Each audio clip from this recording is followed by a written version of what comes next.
Hey, it's the Geeky Gamer Podcast. It's Thursday at exactly 3 p.m. Eastern Standard Time, as per usual.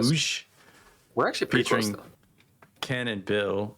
We do have a Patreon, and if you join it, you will be in an elite Patreon group. Yes, a very elite group of you get some artwork, high fives, privileged virtual. I was going to The let you privileged keep patrons. going. Yeah, that's pretty much it. You just get high fives, digital. Fives. Yeah, and a Digital couple high of five. guys that'll do just about anything you want. Yeah, well, most things. Yeah. Well, it depends on how much money you have. I mean, we'll find someone that will anyway. Everybody has a price. All lowercase letters. Mr. Interrupt, do music. Couchfire Media brings us this lovely productions. Tuaribali Productions, they kind of just took off in 2023. We don't know where they are. I got a missing persons. I was gonna say there's probably an update or two in that we should check. Maybe lost in our email inbox. Just haven't taken the time to update that.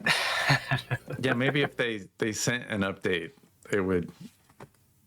I don't think they can be bothered. I'm pretty sure we don't even know who they are. Who are these people? They do a lot of work on this. Not really. So much work. We're talking to Miller today, who is a module creator. He owns M3VERSE or MeVerse Studios and has created a bunch of different modules. He's trolled us a little bit on our YouTube channel, so we thought we'd get him on here. And we play a weekly game with him. He joined us on the Linen Tapestry and Cursed, and is a pro, I would call pro compared to me, gamer, and knows all about the industry and what people are into, and has opinions. And so we're gonna get deep into that. Miller, who are you? Yeah. Honestly, I'm just a gamer. I've been gaming for decades and decades, and I've had so much fun. And it wasn't until until the pandemic, I started playing online so that people didn't die. And I discovered this huge online community and stuff. And then we started playing with virtual tabletops. And so everything that I was creating, like in my head and in my little scratch notes, I already had it there. It was already there. So I decided to start, putting those out as modules for other people to enjoy, because it was much easier since it was already digitized. And I wouldn't say that I've like created a whole bunch. I've got like 2 modules out there. I mean, I did some stuff on Roll20, a while back for D&D 5e, but with the recent Hasbro WotC shenanigans. Debacle. I don't want to touch or go to any of that anymore. So all that stuff's gone. But I have recently been obsessed with this game Mothership by Tuesday Night Games, and they have a fairly open third party publishing thing that makes it fairly easy for me to share what the fun that I've had with my players, with the world. Nice. I'm always impressed by people that do that. But go ahead, Ken. I was just gonna say, can you how do you say it? Is it M3VERSE? Is it MeVerse? Is it what is the proper way to? It's a name that's evolved quite a bit, and it started off as M3VERSE, but the more I look at it, I'm like MeVerse. Yeah, that's my multiverse that I make. For me, I'm not sure if that makes a good brand name. No, it's actually pretty cool because it's got a little bit of the elite speak in it, which is neat. I think, because I'm that generation. And where does it come from? I mean, how did you come up with the title? So, I started a YouTube channel a long time ago making terrain. It was like a how-to kind of tutorial, making terrain for tabletop RPGs, called Miller's Marvelous Miniverse, and it's still up there. Most of it's for, right? Yeah, most of it's Gaslands stuff, and so that just kind of got shortened over time and evolved. And I don't know. Now, I want to dig into that a little bit. One, what just content creator wise? Well, about what time are you talking about? Like what years when you're I think that was 2000 that I started it. you're putting on YouTube? Maybe 2019. Yeah. But 2019. Yeah. It was just before the pandemic started. Oh, okay. I thought you said 2000. I was like, what? Oh, I'm sorry, Yeah. 2020. 2020. I see. So 2019. Did you get pretty good results with that channel? Not at all. No. Huh. I got some halfway decent results when I started doing stuff for a game called Gaslands. Gaslands. Doing terrain for that. Because terrain is like a big deal. Like people into 40K, people into obviously Gaslands, which I haven't played Gaslands, but I mean Professor Dungeon Master from Dungeon Craft. It's literally how he started his channel, and granted, arguably the reason that his blew up is because he talks about Hasbro. Right. Yeah, there's a whole bunch of them, and that was what kind of inspired me. I was like, man, I like making little stuff. I like making little miniature cool. stuff. Let me film some of it. So it's not cool. I'm definitely not a YouTube personality kind of guy. Like for what it takes, for the value that I want to get back from it, there's too much of an investment. Yeah, no, I get it. And I'm not speaking monetarily, because I was really just doing it for fun. But yeah, no, I totally understand. I mean, Ken and I, this is our conversation a lot. yeah. Like, why are we doing this? What is that? You really have to love it. I mean, honestly, like the streaming, I love streaming and such, and this kind of gets off into a different topic, which we can cover later, but I think we should, if we're interested in doing it, because you've gone through this kind of thing, and you probably have a good perspective. But we can move on from it. Yeah. So do you still create terrain? I love these crayons. What are these crayons? Yeah, this is super cool. I'm stoked on your video. I'm not watching the stream. Sorry. Yeah, you gotta watch the stream, man. Bro, I mean, I hope I picked. We're not like promoting somebody else. I mean, it looks like you. Yeah, it looks like you. It looks like you have shorter hair. Yeah. That's me a while back. Yeah, it's been a couple of years. Yeah, but yeah. This is really cool. Looks like you're cannibalizing you're crafting. the crayon box. Yeah. Yeah, I'm making little, and this is for Gaslands. Little, they're like little 20-foot containers, like you would get off of a rail car. I think that's what this video is. Pretty sure. Yeah. I saw the sizes of the boxes of these, and they're in, they're just dollar store, and that was back when it was $1. So I bought a bunch of crayons. That's awesome. What'd you use the crayons for? Don't say the color. I'm gonna throw. I used some of them in a later video. I chopped some of them up and put them in. I was making little trash bins. Actually, it might be later in this video. Man, it's been so long. I don't remember exactly. But I made little trash bins, and I put the crayons in a coffee grinder. Oh, wow, and, a bunch of them, and ground them up with some other, just trash that you get off your table when you're crafting, and then glued them in the top. You see? That's awesome. Never use that coffee grinder again. Oh. No, that's my terrain grinder. That's all it does. Yeah, and this is the video. Yeah. That's awesome. Where I use them. So I will use them later in here. So here's a question I've had for far too long and have not looked it up, because so when I was a kid, I would take crayons and I realized you could melt them, right? Because they're waxy. And I was like, oh, I'd seen, people melting wax and putting a seal for like letters. Can you do that with crayons?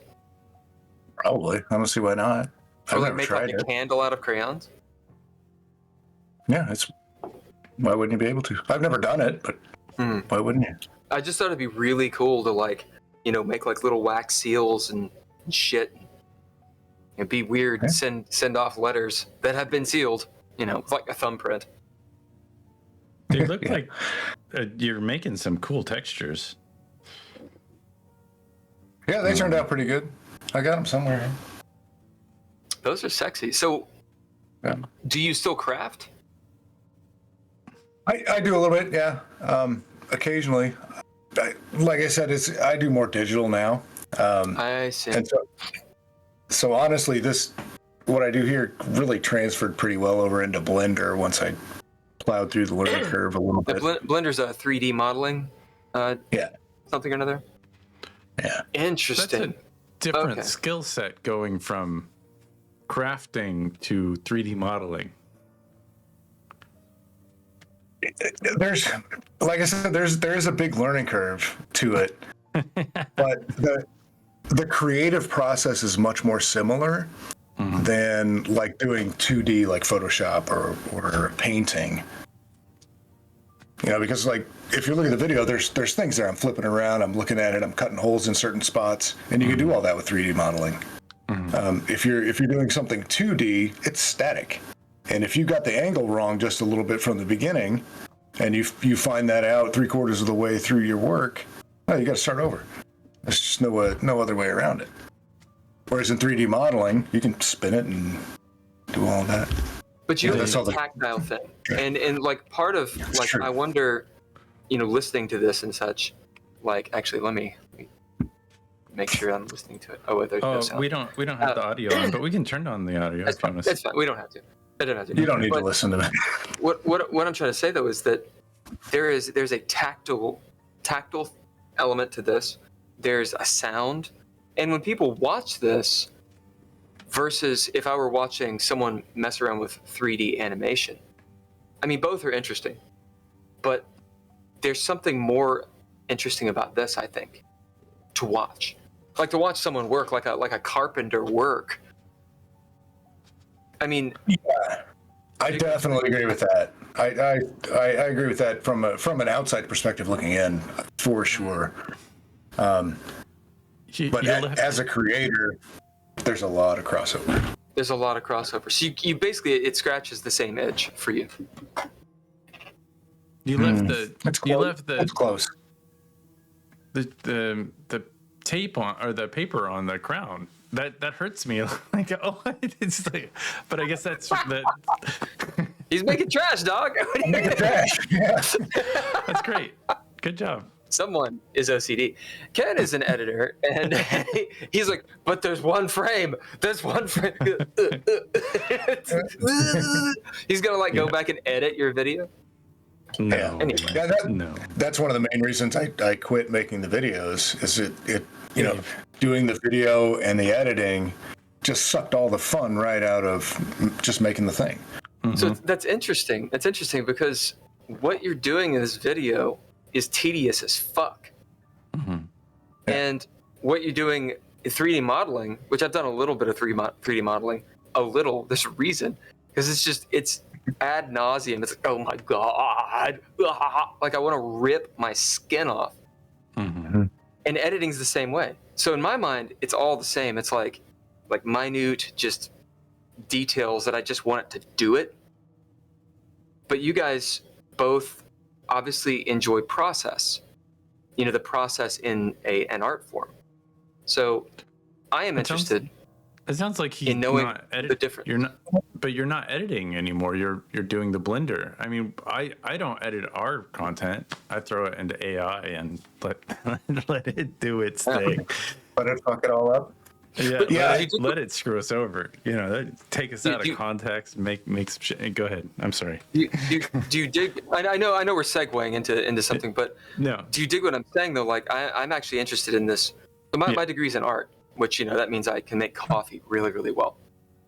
The idea of process, what is an artist? So you're a painter, you're a drawer, you're a sculptor, but oftentimes sculptors hate painting or painters hate sculpting, right? So you have to be in love with the process of whatever you're doing and get something out of it. I think it's very interesting that this seemingly very different thing, which we're watching, and then 3D modeling, in your mind, you're getting the same deal. And yet, when it comes to editing video, which in my mind looks exactly the same. So can you describe to me, what do you get out of 3D modeling that you don't out of editing? I don't know if this is interesting at all, but it's very interesting to me. It is an interesting question. Before I compare it to editing, Sure. I'll compare it to this. This is essentially just 3D modeling in real life, analog style. And it's not, the process of it doesn't come into the equation very much if the end product is, if I'm obsessed with the end product being perfect. So with editing, I don't really give a shit. Just put a fucking video out there. I see. You don't care about the video. Yeah, but something like this, I want a realistic, tiny little garbage dumpster. So I'm going to do what I need to do and go through it and ruin things and make it a realistic looking little garbage dumpster. And when I'm done, I have what I wanted. Kind of the same process with 3D modeling, at least in my opinion. Everybody's going to be a little different. I can do the same thing. I want to make this jester face, so I get in there and I smush the mesh around and I paint it and I delete it and I smush more mesh around and, until it looks like how I want it. So it's the challenge to get to the end product for me that makes the tediousness worth it. I mean, but doesn't your model creation that probably looks a lot better than and maybe takes less time than something you would build in Blender, or do you not find that to be the case? And you get like a figure to put somewhere. You get like a little gift. Yeah. It kind of depends on what it is. Something like these dumpsters.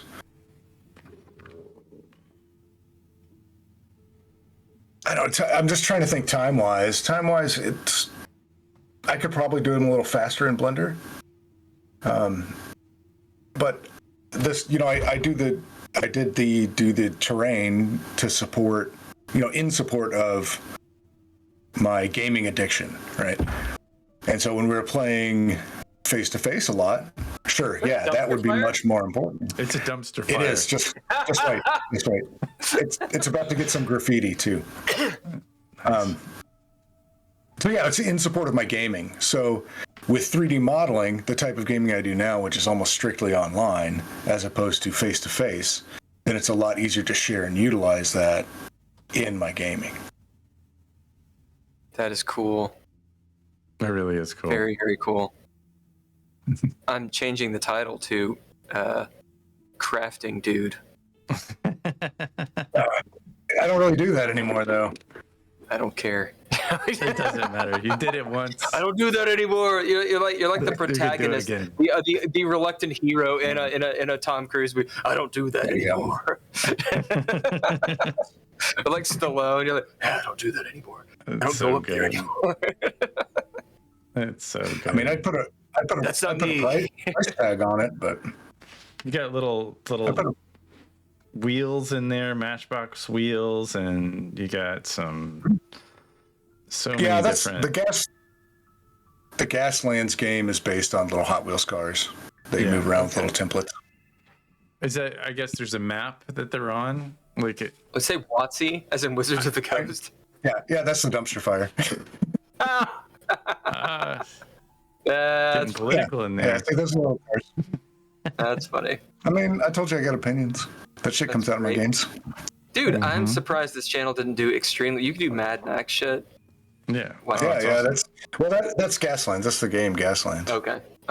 It's kind of post-apocalypse. And Yeah, go on. I was just gonna say, do these things move a certain amount of spaces, or is it like Rulers and shit. Yeah, rulers there's and- little templates that you use for different gears, and there's like straights and curves and swerves, and there's all kinds of little intricacies, and there's collision windows and stuff. Like that little palette there with the red barrels on it. That would be explosive. So if you run into that, it's going to explode, as opposed to the black ones in the background where they're just like regular little barrels. You just so good. run into them.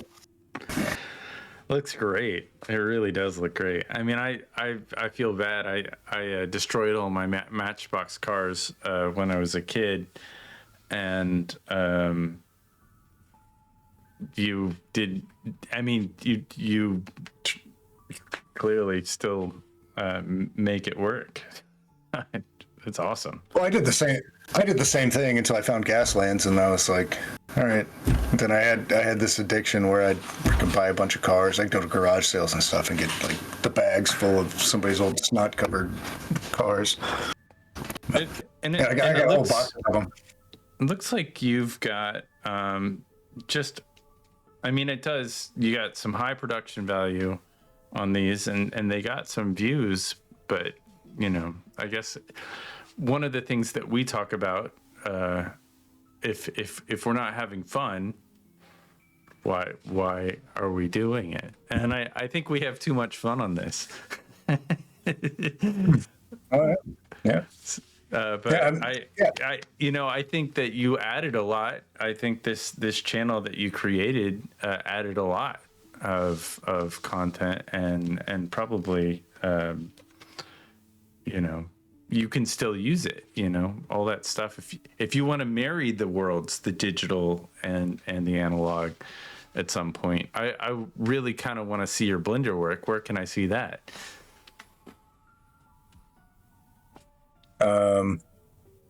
It's not great. I could share some of it with you. Like this gesture face that I'm working on. Yeah, let's see it.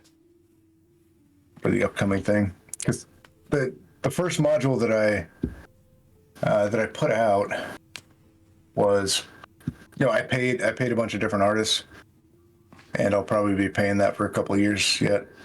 Oh, you're still paying for it? Oh. Well, I mean, it hasn't paid for itself yet. Yeah, I get that. We do that. Yeah, so I decided, I played around with Blender a lot before. I've made a couple of little, like, monsters and stuff to play in our tabletop games. They weren't great, but... Do you think this stuff adds to the game? Absolutely. For me, it does. I know some people don't. Some people are like, theater of the mind only, get your shit off my table. And that's fine. I get that. But for me, I like having little things to move and little pieces to move around and little stuff to jump on with my little guy and stuff. Even if it's virtual, even if I'm just clicking a token around. Have you seen? Yeah. So have you seen Flow? I just sent that. Yeah, I see it. I'm gonna throw that in. No.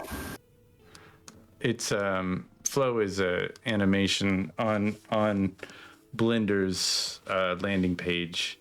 It's an animated feature that won, I think it won whatever Oscar for animation, or it was certainly up for an Oscar for animation this year. And it was a trip for sure of a film. And it's amazing how powerful software is and has become at this point.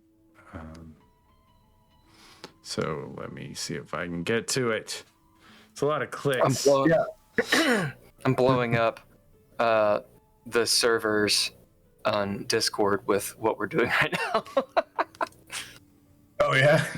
Oh yeah. Everybody Everybody should have a self promo. I'm telling you, you should have a self. Whoa, Blender. You should have a self promo on your channel. That way, I don't come in and I'm like, "Hey, what's up?"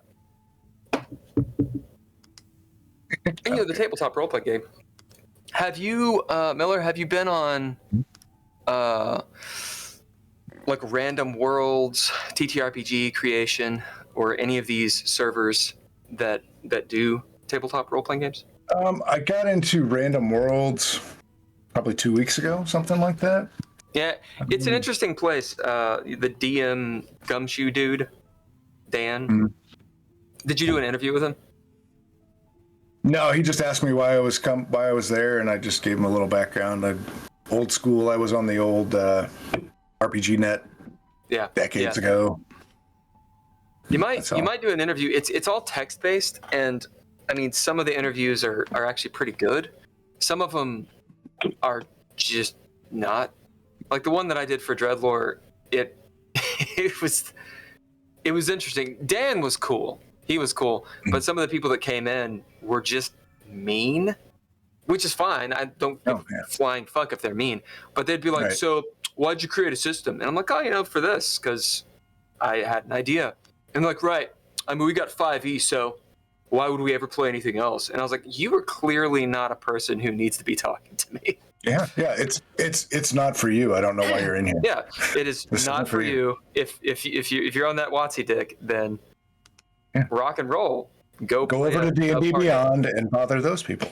Yeah, go play a video game, because that's what they're like. Oh yeah, gaming. I'm going into it, Ken. Gaming. It's like, right. So you know that's not indie, right? Like if there's anything that is not indie, it's Dungeons and Dragons. Yeah, it's the gold standard of not indie. You do have a response. Like, didn't they come up with a new D&D that they can't do 5e anymore? Like the new D&D is like basically erased the past, and now you're into whatever the new D&D is. It's just a money making scheme. That's all it is. Yeah. I mean, all it has been for a long time is that, but I can see 5e. Someone can make an argument for 5e and be like, it's a good game. It does what we want it to do. I can see that. I can see it. Sure. I think it's boring. I think D&D has an inertia that it just isn't dying down, which is great. That's great for them. I've had some 5e games that are really, really fun, and people, it's like yellow cake. Like you can give people yellow cake and they're like, oh yeah, I fucking love this yellow cake. Cool. If you love the yellow cake, if you love the Miller High Life, great. Fine. Do it. But then to say, oh, this is a great game. I'm talking about 5th Ed, not the new one. Yeah. This is a great game. It does all the things. I'm like, it doesn't though. Right. Yellow cake is the stuff that they use to make nuclear weapons. Yeah, but it's delicious. Yeah. Okay. Only with chocolate icing. Dude, chocolate icing, fucking throw some sprinkles on that bitch. Woo! Yellow cake. Yeah, that's the thing with 5th Ed is all the really cool stuff about 5th Ed has nothing to do with the system. Like, you break out the PHB, the player's handbook, and it's like, oh, look at all these cool pictures and all this cool lore, and when you get your backgrounds and all these cool things, nothing to do with the actual mechanics of the system. The mechanics are straightforward, right? Which people can love. But then to say, okay, well, that's simple, it's not simple. I do think the layout of the PHB in 5th Ed is very good. Yeah, I agree with that. Here's the cheat. People are like, oh yeah, it's such a great game. Right?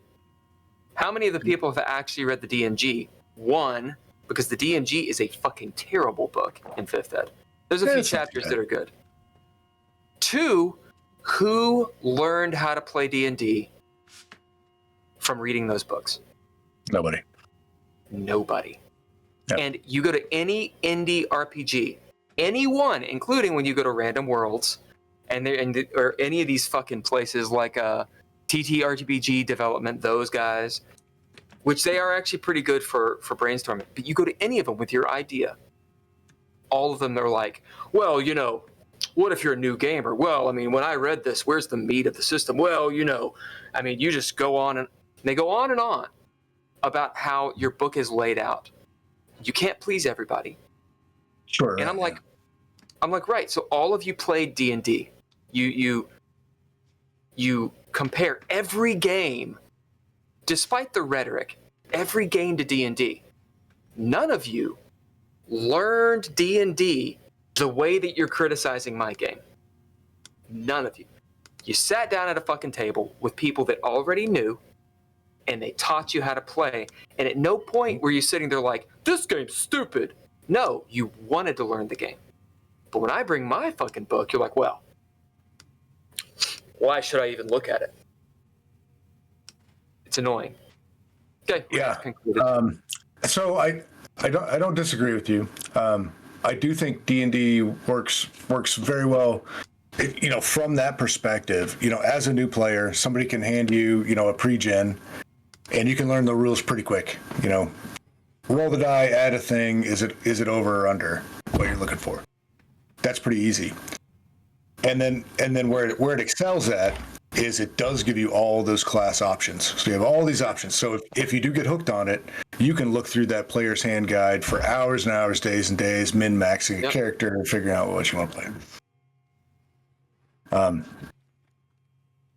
As far as for the criticism that you're receiving, I think you're going about it wrong by giving them text and saying, "Hey, what do you think about this?"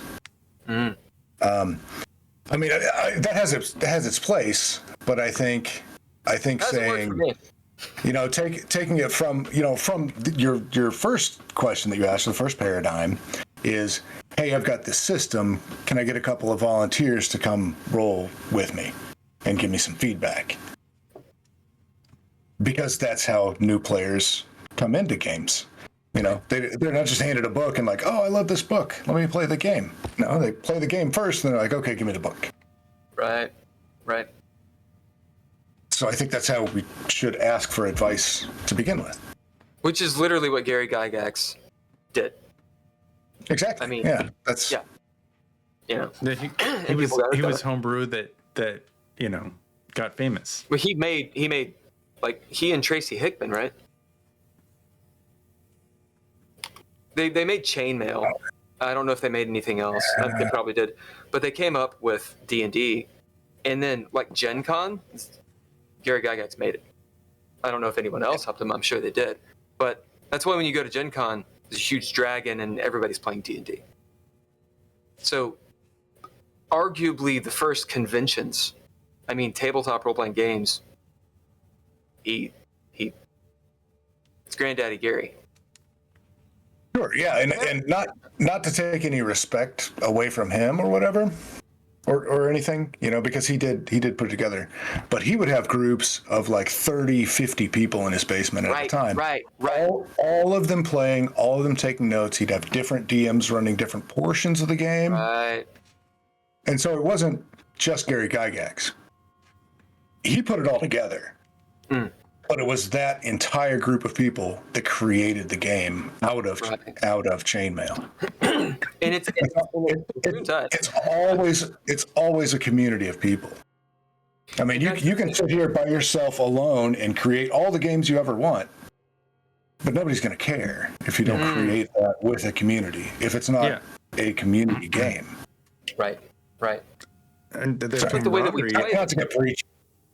Yeah, the camaraderie that he had to experience, and I'm sure that they felt off of pretending and creating this stuff and bringing all these different elements in, had to have been, they loved it, and that's sounds like a blast to me. Yeah. You go into a dude's basement, 30, 40 other dudes. Yeah, call it a soup kitchen. Anyway, point is,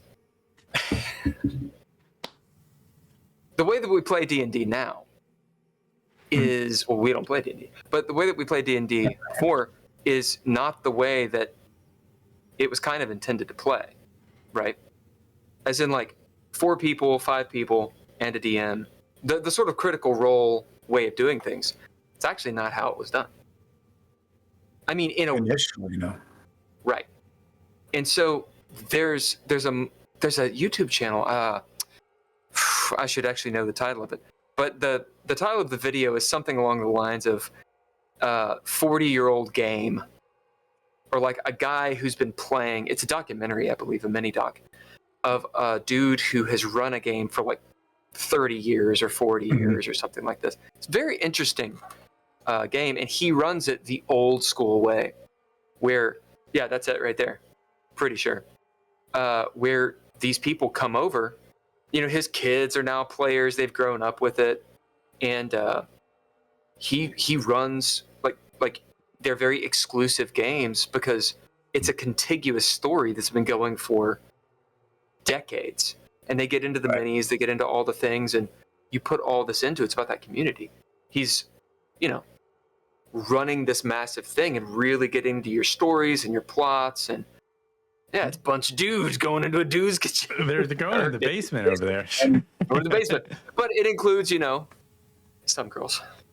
Yeah. Well, we're a bunch of dudes hanging out in our bedroom. I mean, yeah, but to kind of address that,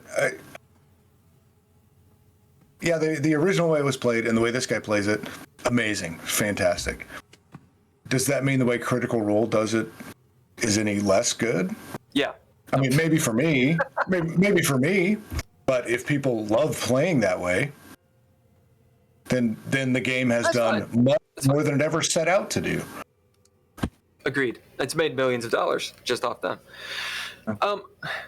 I like the immersion of Critical Role. What turned me on to gaming was the group that I play with or played with. They get immersed, and it's more of the acting, improv, element to the story. Like, you get into the mechanics and all these things, but there have been games we've played, not D&D. A lot of these guys are creators, game creators, that we don't even roll. Like, we're literally just going through the fiction, and it's make-believe. And, you get into a point where you do roll. But we've had, like, old-school Dreadlore games, which is the game I made. You don't roll. Like 2-3 games later, you're just so much into the fiction and the spirit of what the game's supposed to be. I love that. And I think Critical Role does that to an extent, but they're playing D&D, and you have to, you're kind of married to that D20. Yeah, to a certain extent. And I will say I do love games like that. I do enjoy games like that. Like when one of the games I play in, there was like one session, we started out with a little bit of story and interaction, and then it was just the players in character arguing with each other for like 2 hours. It's awesome. It was great. Character. It was one of the best experiences I've ever had. In character. Well, for the most part. That's awesome. That's awesome. The annoying is when people are actually arguing out of game, but they're using proxy. They're using their characters as proxies. Yeah. That's the worst thing. That's worse than I don't know. I don't know if I can say that word on Twitch. That's worse than bad things. Yeah. Yeah. However, on the flip side of that, I love combat simulation too. So I don't really like the way 5e does it, or at least over like third or fourth level, because after that you're basically just medieval superheroes. It becomes kind of meaningless. But when there's a challenge there, I love the tactics. When there's something on the line, where your life is on the line, or your character's life is on the line. The tactics and figuring it out and figure out the mechanics to min max or whatever you have to do to get through it. Sorry, go ahead. So no. So a couple questions then on that. So Mothership is a D100 system. So is Call of Cthulhu. And very different combat feelings. The mechanics are basically the same, but very different combat feelings. For example, I'll just let you go with it. Yeah, I don't know anything about Mothership, so tell us what Mothership is.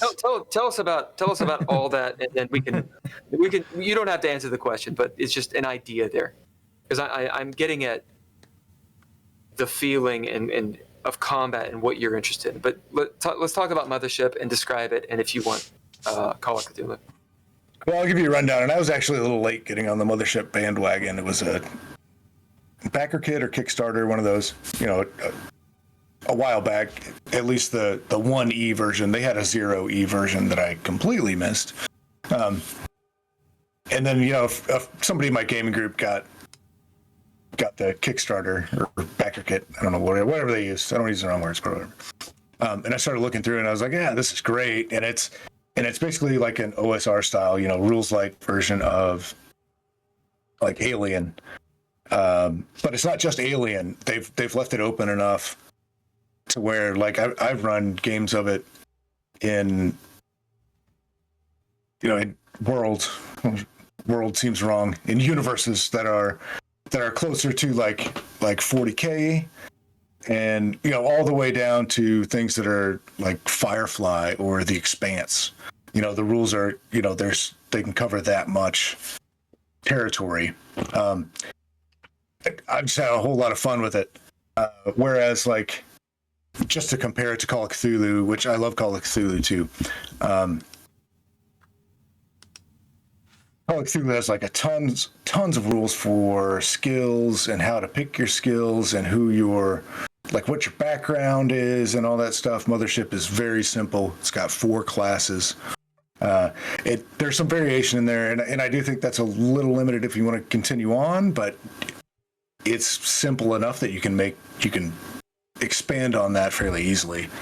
And they do throw some things in there because essentially the character creation system was slimmed down to that so that it's easy to pull out another one, you know, in the middle of a session, you know, just roll another one up because it's so lethal. Get killed. Yeah, it's that OSR lethality, like, oh yeah, you turned in the wrong direction at the wrong time, you're dead now. It's not quite that bad. You walk through the what door? Yeah, but and the sanity system's a little better. You know, it's a little more streamlined. I don't think it's great. It's pretty good though. It's really good to just take it out of the box and go and kind of get that Call of Cthulhu in space feeling, without so much overhead of the Call of Cthulhu system. And Mothership can be any kind of game, or is it space horror specific?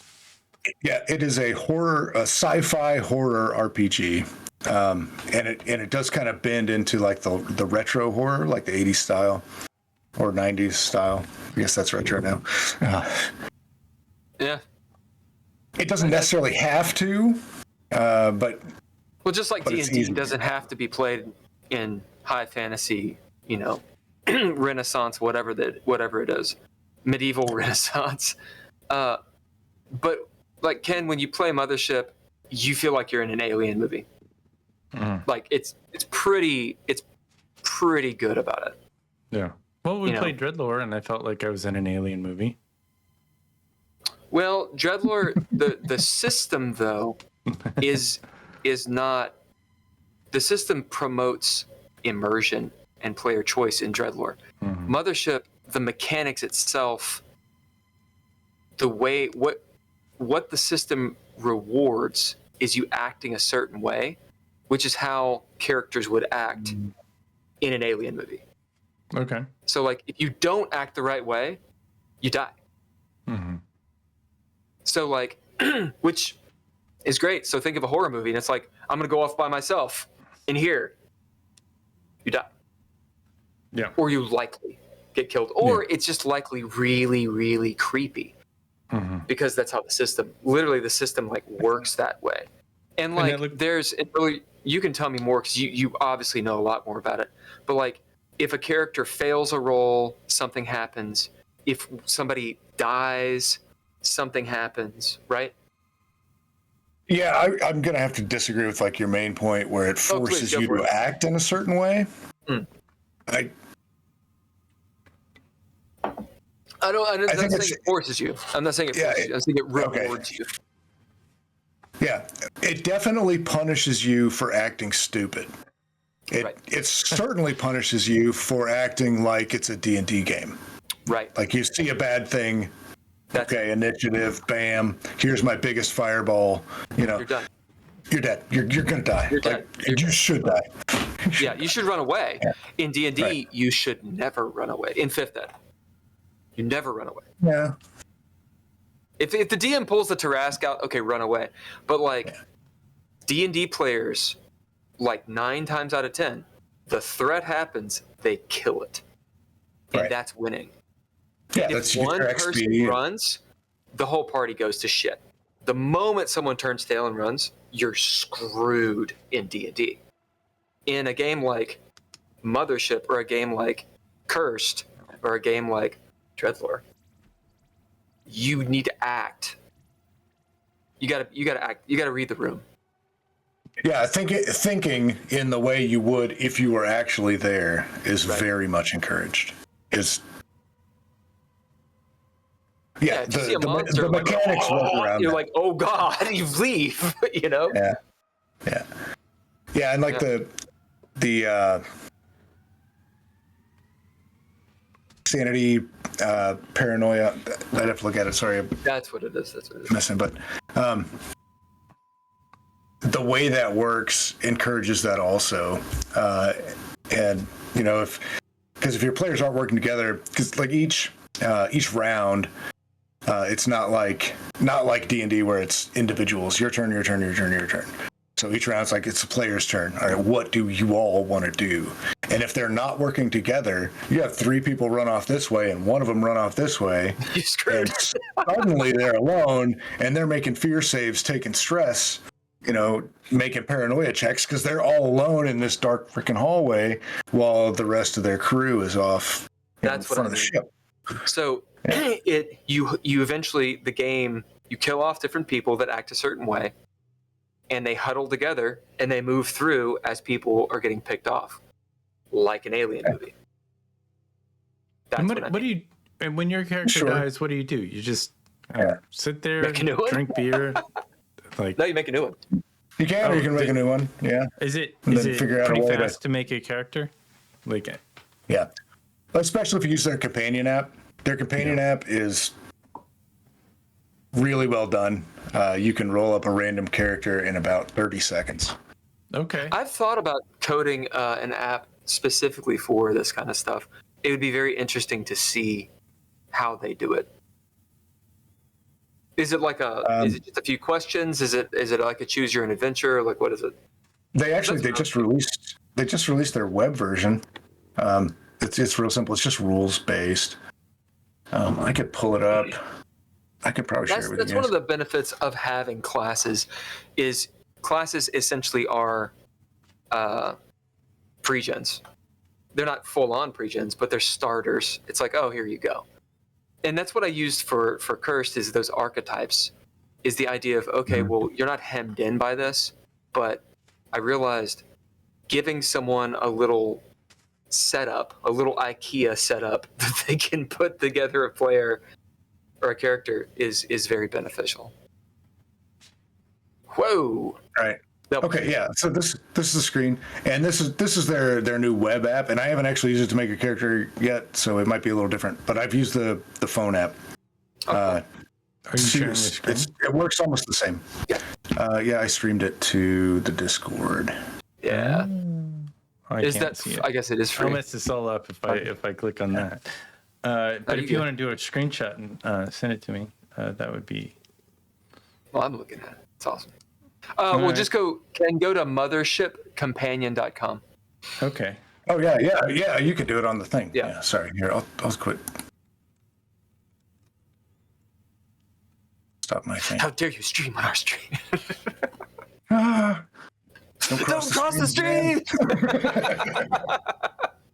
What will happen? Define bad. Oh, I see it. Oh yeah, you probably have to log in and install it. That's on Tuesday Night Games. You want to go to not the same app? That's their website. The app is a little different. No, it doesn't Let me look throw like it to you in a DM. Yeah, send it to me. You still might need to sign up to get into it.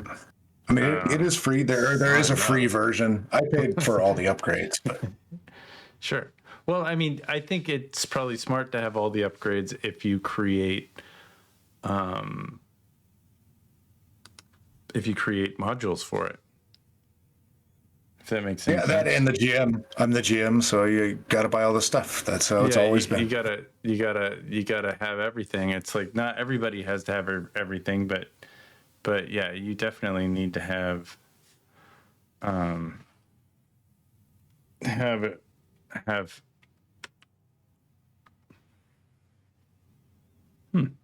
Yeah, so since it's app based, yeah, and this is just the to get into it, like I don't know how it works behind the scenes, but it's essentially like if you download it from the store. Yeah, I just don't want to sign in to it and stream it to the whole internet. Like, how do you want to do this? I mean, you can always cut the video off for a second. Like, there you go. No, I did. All right. So I got strength, speed, intellect, and combat. I guess I just hit roll. Yep. Okay. Done. Rolled. Confirm. And don't even worry about it. Like, don't even worry about it. These are your saves. Roll. Don't even worry about it. Confirmed. All right. So these your. I got Yeah, Marine, you can see it. These are Android, classes. Teamster. Is that like union? It's Scientist? corporate person. So it's anywhere from, the guy mopping the floors to engineer to, corporate stooge. Yeah. I'll go with the Marine. They're gonna come, man. They're gonna come. We're all gonna die. And then, all right, rolled for health. 18's pretty good roll. And then confirm. And then yeah, stress is fine. Stress is good. Yeah. And then confirm. Yeah. And then bonus skills. Do I get to select those? Yep. If you select bonus skills, and the way it works, there's train skills, expert skills, and then there's another one. What is it? Zoology, industrial equipment. I think jury rigging. Train skills, expert skills, master skills. So yeah, if you scroll down, there's master skills too. But as a Marine, I don't think you get any master skills. Expert skills. So do I pick additional press and hold the skill to see its description? I mean, art seems like a ridiculous thing to have as a. Oh, you never know. Never know. 0G. How many of these do I get to pick? It should tell you up there. What is it? Expert skill. One expert skill or two trained skills. I see. Right. Yeah, so since you picked one trained skill, you can't get to the expert skill. You'd have to take that 0G off to get to your expert skill. I'll do jury rigging. Why not? Mm-hmm. Yeah. And then confirm. And then I guess I roll this stuff. You can. Your trinket and patch. There's big roll tables on those, and you can pick one if you want to pick one. But if you're just rolling a character out of nowhere, those are like personal items. Just roll. Your trinket is like your personal thing item that you have, whether it's a notebook or a stuffed animal. And then your patch is like the patch that you put on your shoulder or your back or whatever. That Eat the rich. Is an external. Love it. Yeah. I love it. Yeah, and there's a lot of good ones in there, and it's really just so when you're rolling a character on the fly, it just gives you a couple of insights into that character's personality that you can roll off of, just on the fly. What is Arma 29 battle dress MRE? Oh, MRE is meal ready to eat. Battle dress is, I guess. That's armor. Battle dress is your armor. The Arma 29, I think that's probably a pulse rifle. I'm not sure. That's the corporate name of it. Arma. There we go. Yeah, there's several pictures you can go through. Randomize. I'll do a random name because why not? I don't like that name. Oren Eanes. I can do me a country voice. I can't believe that I failed so bad at the country voice the last episode of the Linen Tapestry. I was just like in a different headspace completely. Pronouns they them. Okay. All right, sounds good. Complete character. Boom, there, ready to go. Ready to go. So I mean, that's all I need. Yeah, and you can take a little time with your skills, but the list of skills is pretty short. So once you kind of get familiar with them, then you'll know what going off of. So I can train more skills if I wanted to. Yeah, and there's rules for that later on. That's like after you've played for a while. And the way it works is you accumulate stress during the game, right, through failed fear saves and failed actions, and then you can take stress and spend a whole lot of money, and then training up the skills and raise your stats and your saves and stuff. Right. That's long. That's like long term. But this If you is all make I it that need. long. That's all I need. Yeah. Character's done. Yep. We can play right now. So you've created some modules for this, is that correct? Yeah. It's really just games that I've played with, my different groups of players. Do you want to run me through? It looks like we've got the Womb of Metamorphosis, and we got. I told you I was going to say this wrong. It's just Bemizo Station. Bemizo, Bemizimo Station. Yeah, just break it down. Just break it down to the 3 syllables. Be-me-zo. Bemizo. Bemizo Soup Station. Please Bemizo. Yeah. Please Bemizo. So run. Do you want to run through the module, or do you want to just tell us about the module and why something like this might be helpful?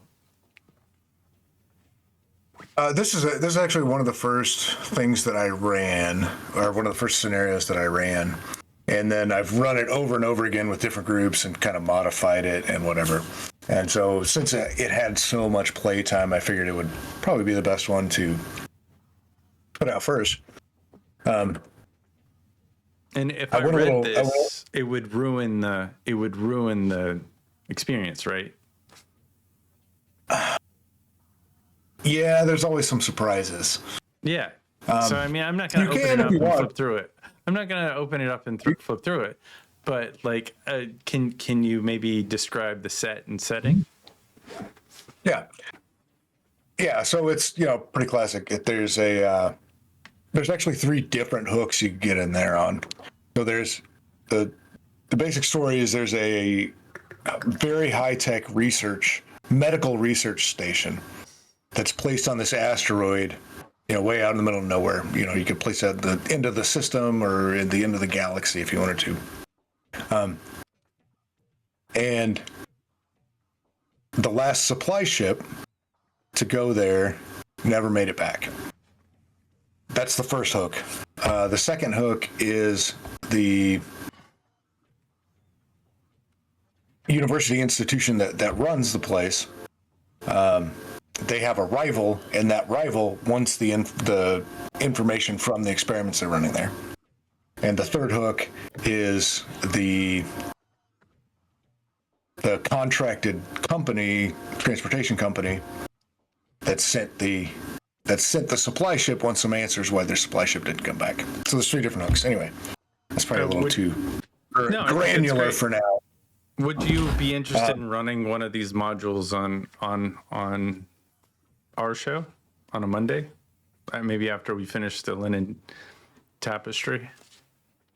Mondays are rough. I don't know about Mondays. I have another group that I do on Monday nights. So even just doing linen tapestry and then then that other it's a group. long day. It's a long day. Well, I mean, we could do it any day. We could schedule it to when Bill is free. We could do it for Thursday. We could do it on Thursday. We could do it right now. I don't want to put you on the spot like that. Yeah, we got more. We got more questions, more thoughts to talk about. Go ahead. Yeah, let me just break this down a little more, just quickly. So it's the classic style. You get to the station. You don't get any hails or whatever. Actually, there's an AI that's lost its mind. That's kind of fucking with your ship and fucking with you in the doors and everything. I've experienced this. Nice. Yeah, and so there's maps in there, so there's a little bit of a dungeon crawl in there back to get the MacGuffin. Actually it's the AI core that you want out of there, because that's what's pricey. Mm-hmm. And then you find out, throughout the thing, you find out the experiments that have been going on there have been creating have been taking humans and altering them to where they can basically live forever, but they lose their mind and they lose their will, except for being ravenous. So they're freaking zombies. Bemizo is zombie. It's an anagram. I was going to say space zombie is. So you like Firefly? Because Firefly, dude. I like Firefly and I like that connection, but that wasn't the main inspiration for this specific thing. But it is. I'm sure it was in there in the subconscious. I did want to take zombies though and make them a little different and a little more exciting. Yeah. So there is, again, if you want to pull the PDF back up and scroll to it, I put a little mechanic in there for when you're actually fighting the zombies. It's on down page 8, maybe 8. The one with the graphic. Yeah, that one with the specimen. I call them specimens. Oh shit! That's yeah, cool, so he's got things. So he's a zombie. Yeah. More or less. They're not infectious.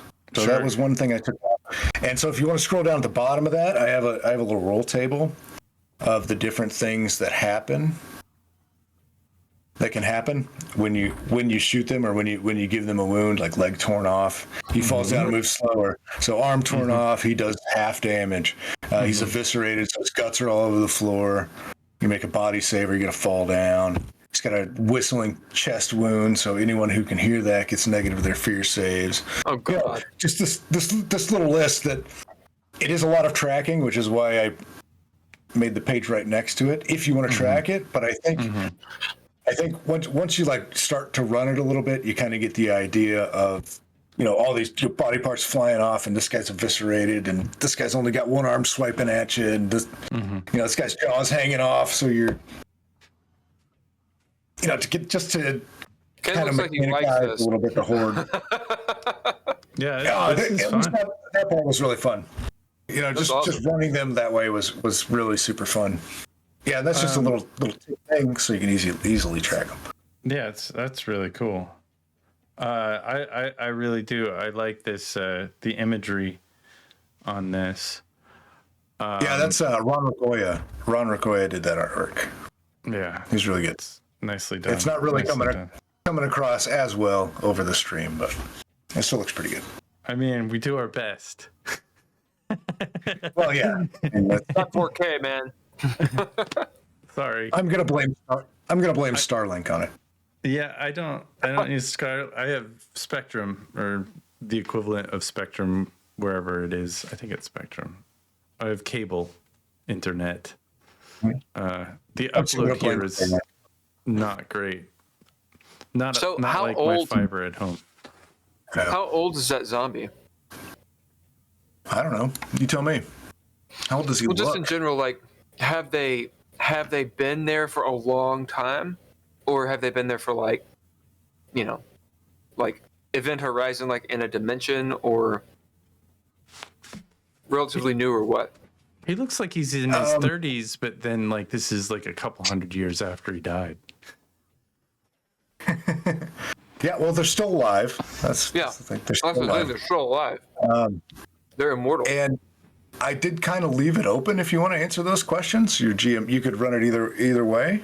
I think there might be a little clues to the structure in there, that it's been about a year since the that last supply ship was supposed to arrive and the time the players arrive. At least the fan fiction I wrote about it in a blog. That's I think it's about a year. But because the time distances in Mothership are, there's a lot of time. Like if you're in a system, it still takes you about the same time it would here to get from like Earth to Jupiter. It's going to take like you months and months and months to get there. You can do warp jumps, but you have to be away from the gravity wells of the planets. So you got to travel for 2 weeks outside of that plane. That's cool. The stellar plane to get to a point where you can make the jump. And that's like a lot of dead air right there. It leaves a lot of brainy stuff. Sounds like a module right there.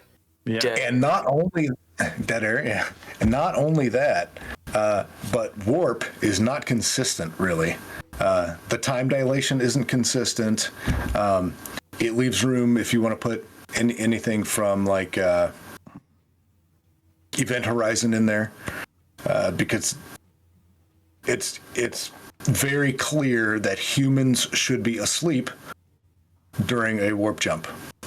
And even the androids that are awake have a lot of issues from, doing sustained warps over and over. So there's a lot of room in there for you to put any kind of weird fiction in. Nice. Yeah, we wouldn't know anything about that.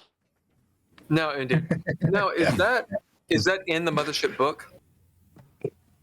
As far as the warp rules and stuff, I think so. Yeah. And the player survival guide, they have it for free download on their thing. So it's like it's a those rules are open for everyone. I'm not stepping on anybody's IP. Very cool. Yeah, I mean, Bill. We were in space once and playing a game, and Bill made the AI fuck with me so much that I killed my first lieutenant. Right on. That sounds like a good game. So yeah, it was fun. It was definitely fun. Yeah. Yeah, She was a sergeant, first of all. You don't even remember. Oh, sergeant, whatever. You were the first lieutenant. Oh yeah. I mean, being military status, I don't know my. Yeah, there were these terrorists, and they find out about this sort of plot. It's just a side plot, way off, and Ken and our other buddy Drizzle start investigating. They're on the space station, and their mission is to get into warp and peace out and go do their mission. But walking around and investigating on the station, open world style, they find out that there's likely terrorists that might be planning something. But they have their orders. So they're like, well, shit, what do we do? So they leave. They tell the commander of the station, and then they leave. Well, Ken's character gets sort of wind. He has like this feeling that this sergeant who's new might be involved because she's been sort of what do you call it when you're around someone, and so by implication or by association, guilty by association. Sure. So they're in their little pods, cryo sleep, whatever, and their RI, the robotic intelligence, right? Because AI is a big no-no. You can't have that. And RIs definitely are not AIs. Right? So this little ancillary. So the idea is AI is bad. There's no such thing. That's ridiculous. These are just computers. They're not actually real. They're not actually sentient. In fact, they are. Right. So they call them RIs, and they have governors on them, right? So they can't do certain things. So some of the RIs are, it opens up the idea that an RI, can you really trust it? Should you? Can you not? Blah. So this RI named Alfred pops into Ken's little cryo, wakes him up a little bit, and starts talking to him, over the course of likely years, sort of whispering things. He can't move. He's just like, Stuck up the brainwashing. Because Alfred is trying to get Ken's character to release some of the bonds. Now, what they find out in the end is that Alfred is actually a good guy. He just doesn't know if they are good guys. So he's trying to manipulate the situation to make the mission go as planned, right? Winding story doesn't matter as Ken, the cryo comes out and they're like, cool, everybody suit up. And Ken's like, he pulls out it's essentially a lightsaber. It's not quite a lightsaber. Pulls out a lightsaber, fucking cuts her in half. Nice. He's like, well, she's sitting there. She looks up. She's like, smiles at him. He's like, okay, I'm going to bid this and this and this. Is there any hint of something wrong with her? And I'm like, yeah, you can tell that there's something on her mind. I cut her the fucking half, throw her body out the airplane. It was the introduction of our buddy Andrea, her character. So the reason they had popped out of cryo is to save Andrea's character whose ship had been, disabled by pirates. So Right. She's sitting there in her cryo waiting, and she sees somebody's head and body fly by. Perfect. Yeah. Perfect. Welcome to the universe. Yeah, I like Yeah. that. Oh my And that's That's for, good.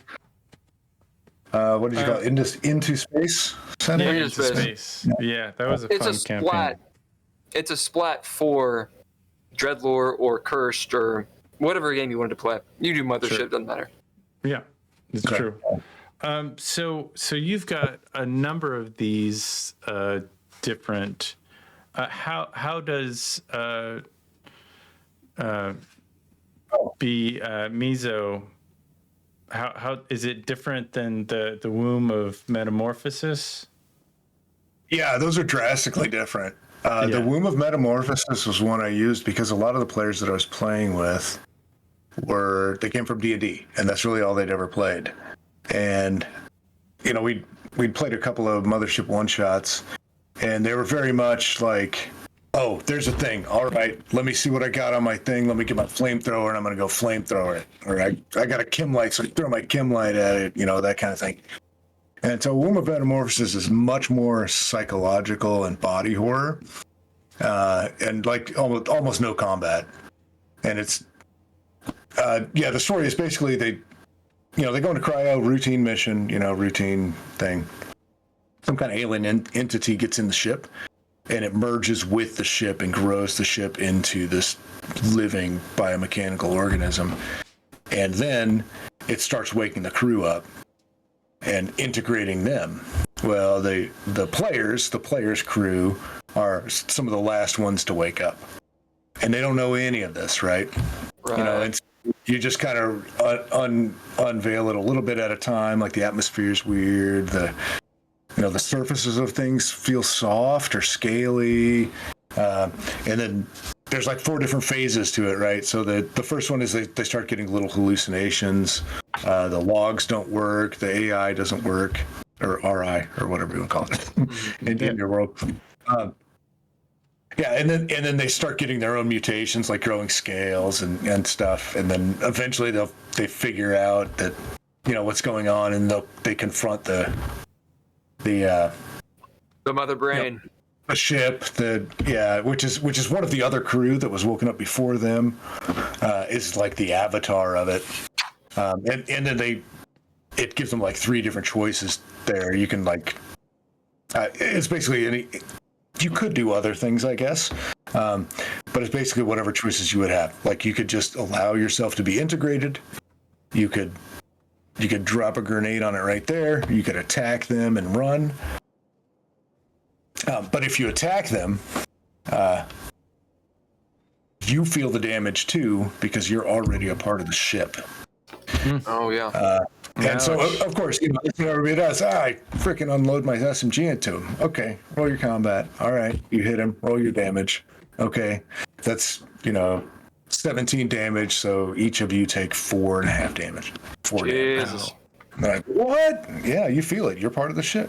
What? Mm-hmm. Yeah, so that's a good reveal. Sorry, I probably spoiled it for everybody. Spoiler alert. Yeah. But I mean, that's a good reveal. we make this stuff for game masters looking for another game to play. I mean, usually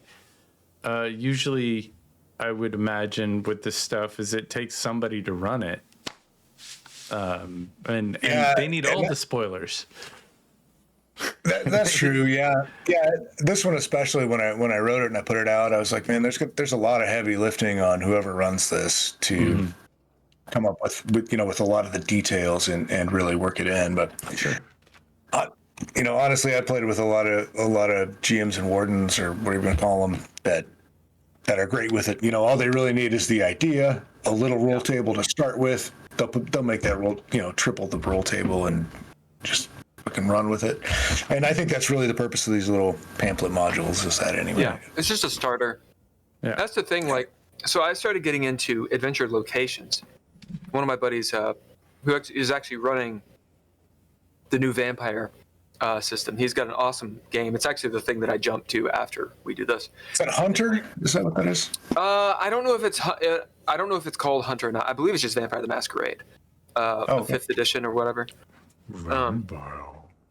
Honestly, I don't really know the rules. I know the lore, and because after World of Darkness, Old World, Anyway, in that game,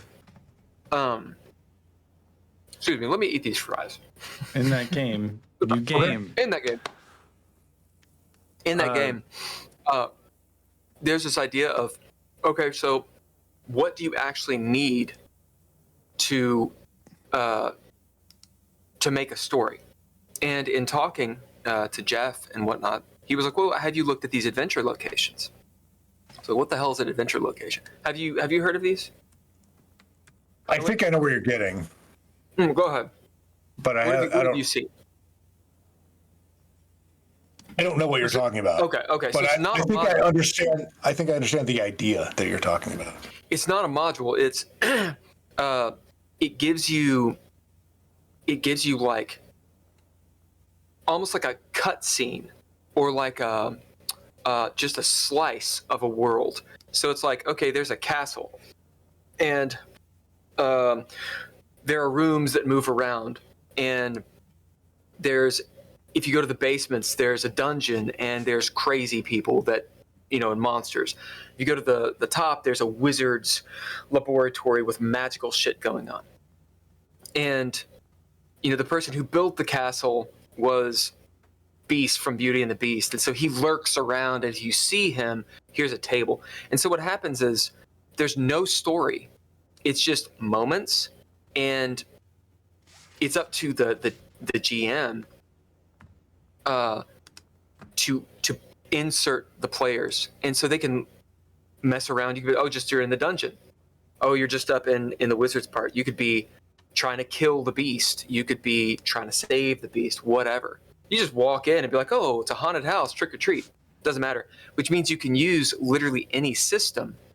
So it's system agnostic, and it's just this cool setting, and you develop whatever you want out of it. Pretty interesting. You can make they're like 1 to 4 pages. Just here you go. Loads of ideas. Here's some tables. Here's what happens. It's very OSR-y. Okay, if you touch the big skull door, you melt, because it's actually a transmuted fallen angel or whatever. Right. Like, that's it. So it's like, oh shit. So when you walk into the room, you feel like all eyes on you. And if you're a certain kind of player, you touch it, that's your ass. Right. And you can do whatever you want, right? So you can be like, oh, I'm playing 5th ed. Okay, well, death save immediately when you touch the door, or whatever, however you want to do it. I thought they were really cool and very low maintenance, because it's all creativity. And then, hey, you like playing D20? Cool. Run this adventure. You like playing, Mothership? Awesome. Run this. I've written a few and whatnot, and Oh yeah. I've never looked at any of that type of thing. Because I know that kind of thing's out there. A lot of people will be like, for any, put out a module that's like, for any of your sci-fi needs. Right.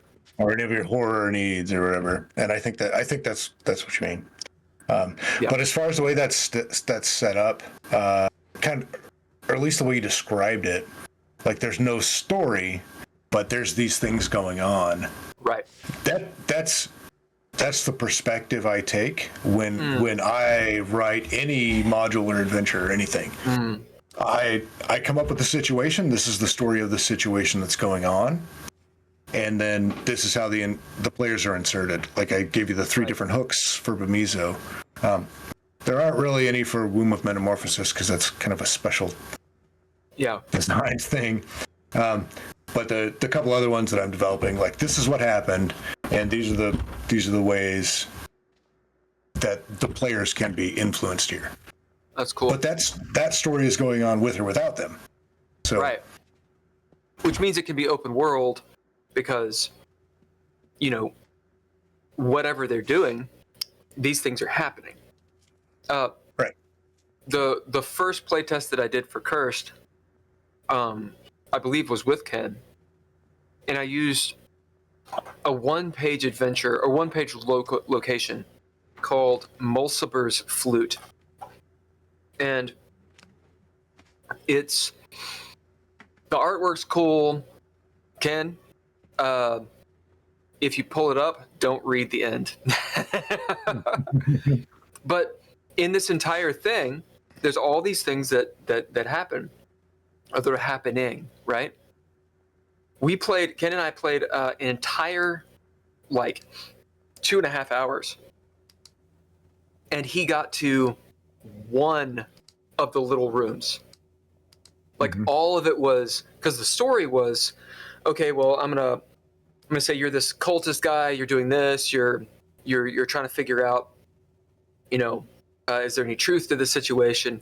And the culmination of all this was him finding sort of the big summoning circle, if you will. And it was a great cliffhanger moment. And that was it. I was like, wow, that you can really plumb this adventure location for so many games. You do a campaign based on it if you want it. Yeah, I thought it was interesting just to play one. I mean, I was the only player. So we just kind of ran through it, the two of us. I always kind of expected role-playing games to be more fun with multiple people, but I think it was interesting. We had a nice back and forth between the two of us. That's cool. That'd be fun. Yeah. Do you have a minimum amount of players for Mothership? Your modules, or do you need just have 2 or 3 or more? Is there a limit or a player amount?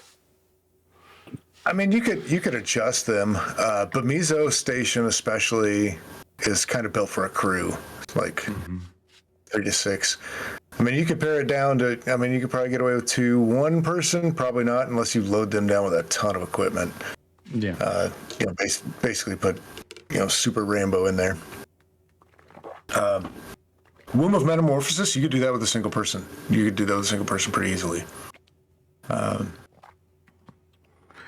And what should we expect next? I think you've got a module called One Hell of a Show, Veins of Crimson, maybe. Those are. Yeah, so there's two more modules that I'm working on, and I was working on Veins of Crimson, which is basically a mining colony. Had some miners go missing, down the lowest level, and they found some red crystals down there that don't match any of the molecular structures that anybody knows. So corporate wants all of these, all of these crystals they can, because it's this strange thing. Well, but the miners down there keep disappearing. So there's actually 5 different ways, I think, that you can insert the players into that situation to send them down there and figure out what's going on, try to find whatever information, or just try to find the crystals out of there. And that was going to be my next one until a few days ago, I got tagged for, I guess I volunteered really, in the indie RPG server. They do like an Aprilween, which is like 6 months from Halloween. So they do like a little horror thing. So I got the opportunity for the April 1st to run a game on April 1st. So I'm going to do, it's a Mothership module, and I'll definitely release it after April 1st, but I'm putting it together. I got a pretty good idea. This one takes place on a massive space station that's been there for, decades and decades. It's like 5 mile circle, and they've just piled module and module on top of it. Well, there's a prison there, and this one only has one hook, but there's a prison there, and a bunch of prisoners escaped. And that's so the players come in, you're hired to go chase the prisoners. However, those prisoners that escaped, they have gone to an old like carnival module that was used like a carnival for entertainment. And the station security has secured them in there. And the warden of the prison is the one that's hiring the players. And he tells the players that security has just sealed them into this room, and they've cut all the life support and everything, and they're just going to wait them out and let them die. However, but they stole something from me, and I'm not going to wait for it to get destroyed. I need you to go in and get this briefcase from those prisoners. So the players, they get the mission, they go down there. Oh, they also get like a little security card to let them pass security, to let them into the thing. But yeah, then they go into this carnival, and it's, this slaughterhouse where these psychopaths, and they learn that the group that escaped from prison was a crew of a ship that the cryosystems failed during warp. And so they all woke up during warp. And then when the ship finally docked at the station, it was just a bloodbath in there. They can learn that in there. But anyway, yeah, so the game itself is them in this carnival that's just been this bloodbath. I think I pulled it off pretty good. I think it's going to go really well. So that's kind of what I'm focusing on now. And then Veins of Crimson will come out after that. Veins of Crimson I've run a few times already. That's cool. And so these modules are pretty much geared for Mothership. Is it possible to play them like in a different game system? Sure, you could. But all of the, like all the stats and everything that I put in there are for Mothership. You certainly could play that in a different system. They would play very well like in the Alien system. You just have to do a little crossover with it. Yeah. And the stats, you'd have to refigure, I guess, the stats and the maths. Right. Yeah, that's one of the reasons that I got into the agnostic stuff.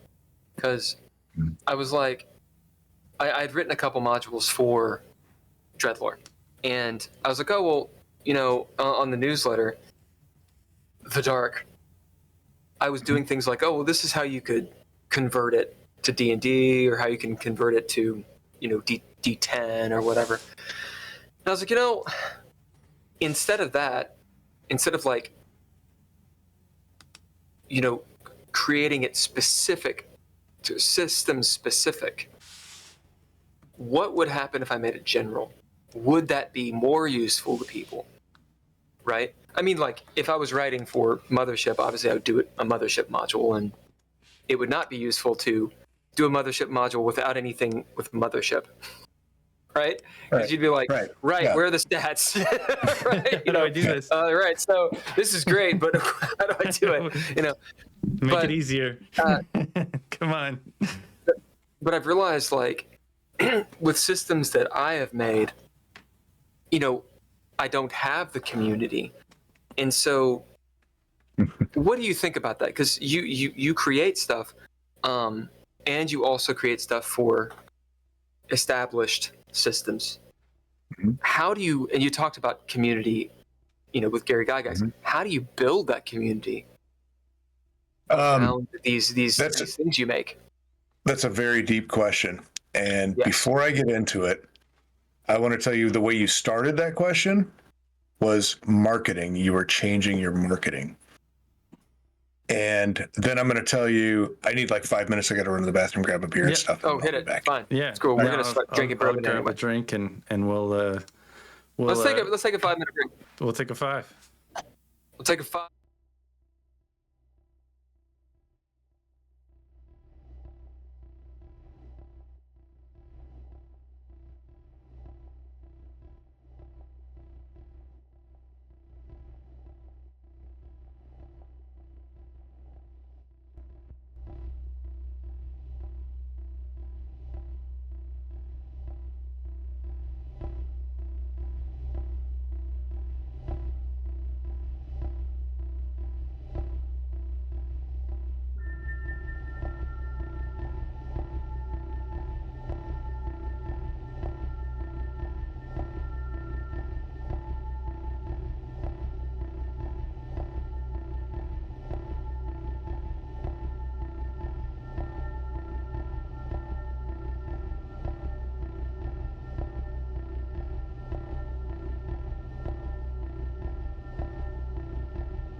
Hey guys, we're talking with Miller here on the Geeky Gamer Podcast. He's created some modules. We're kind of went over that in the first half, and I think we're gonna start off with some like community building discussions and how do we find our people?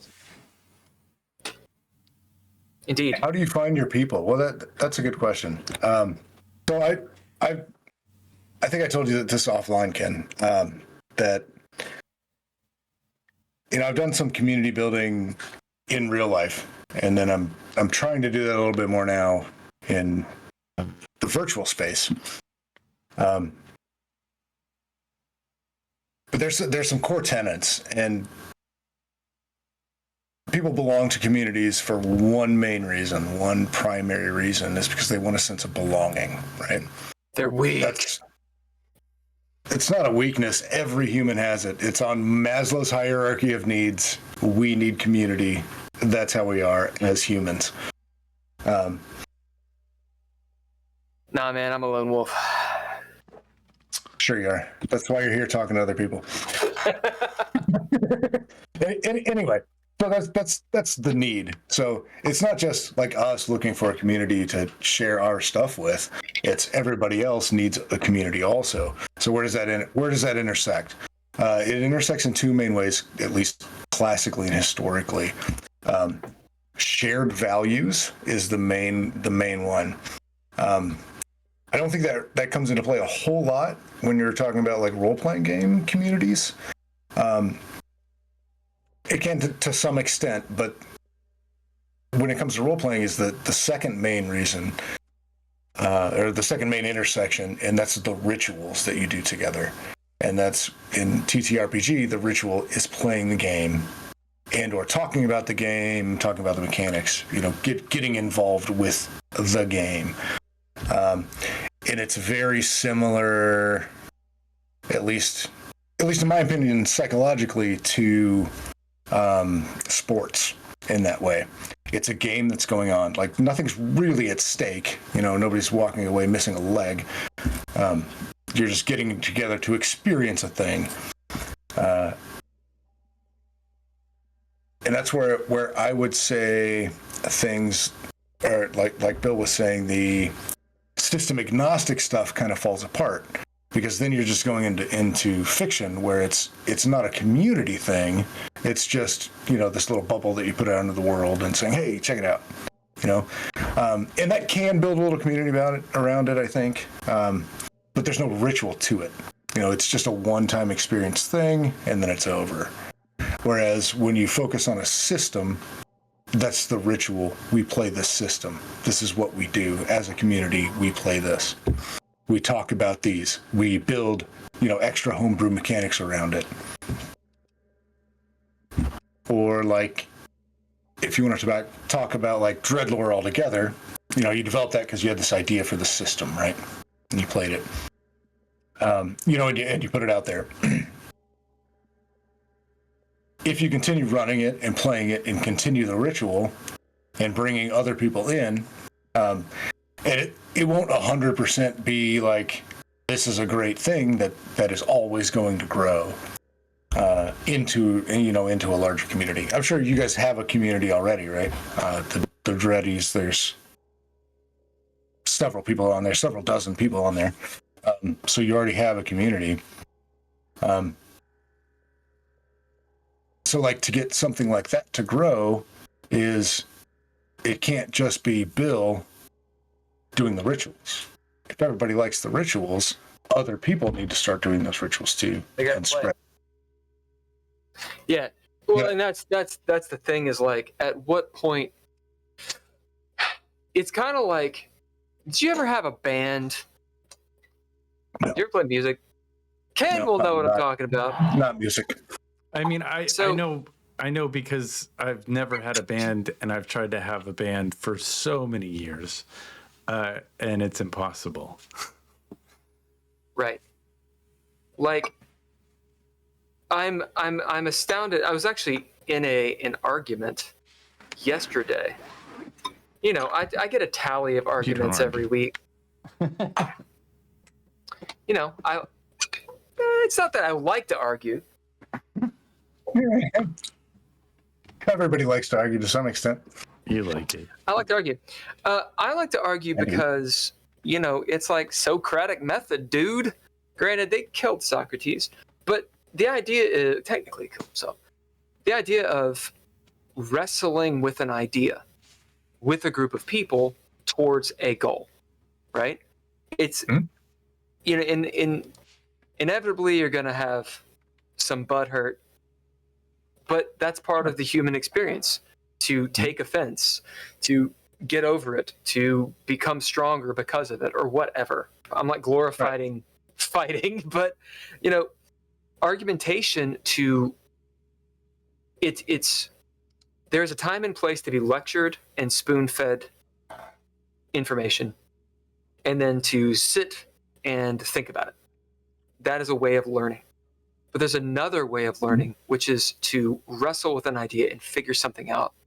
And as lone wolfy as I may be, there is an elation with actually collaborating towards a goal with people.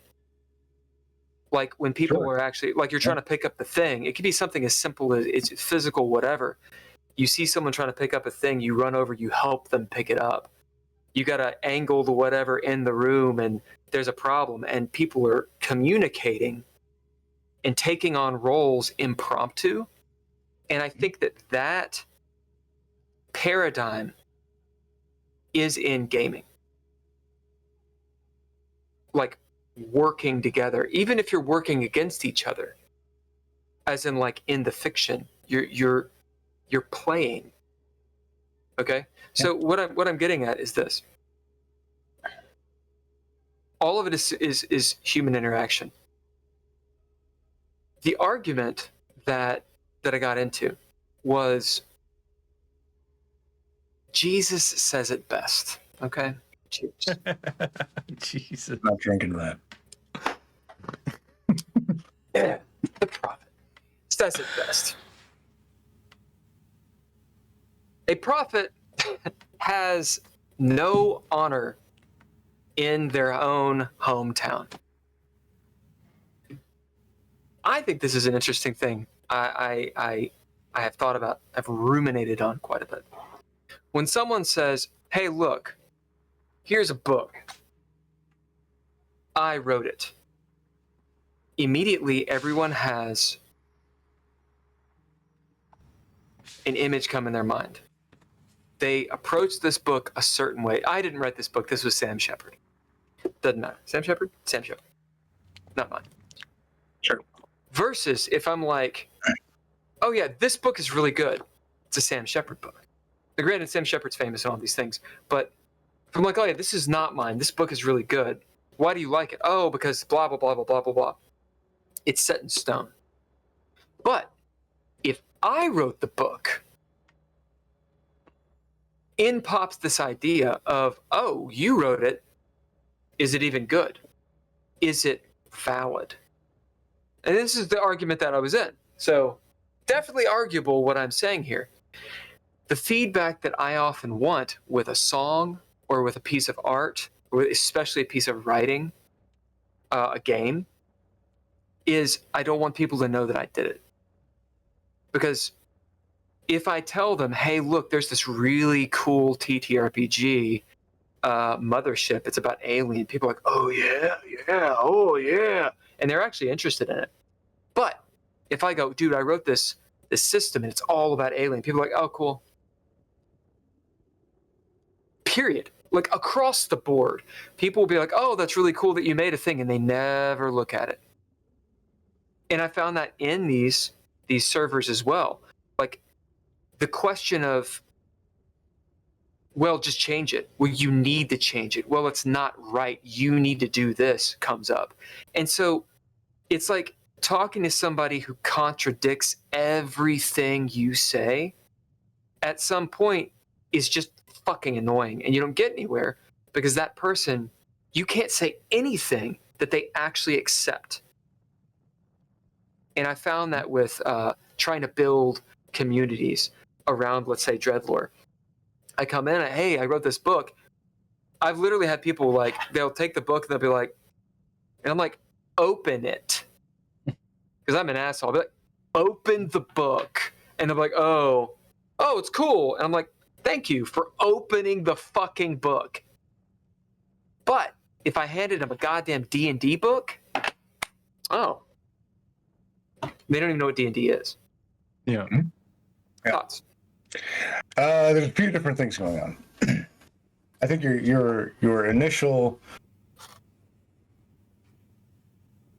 statement of, I cannot present things as my own, or people will just only see me as selling them. I don't think that's 100% right. I think it goes a good distance for sure. But I don't think you should ever limit yourself to not being proud of what you've done. I think that's self-defeating. But beyond that, I already addressed that a little bit when you said, like, here's my book that I made, take a look at it. That's not how you get people into gaming. You get people into gaming by saying, hey, let's play this game. I want to try out these new mechanics. All right, cool. Or you want to play a game in this kind of steampunky, weird post-apocalypse or verge of apocalypse world. Yeah, man, let's do it. I got the rules. It's fine. I'll walk you all through it. Whatever. No overhead. Zero overhead. The third thing I would say about the way you presented what you said is, who are you presenting it to? If you're putting that up in servers that are full of a bunch of other TTRPG producers, that's exactly what they're going to do. That's what that community is. You're not going to build your own community around your own product or your own idea from those people. Those people exist to tell you this is fucked up, that's fucked up, you're not doing this right, we've all done it. They all have their own communities outside of that. Mm. That is a different community for a different purpose, and that purpose is to tell you you're worthless and your shit sucks. I mean, everybody needs to hear that. I'm not saying they're wrong or you're wrong. Everybody needs to hear that at some point, and feedback is critical to improvement. Especially, I look at community like this. Like, it's like concentric circles, right?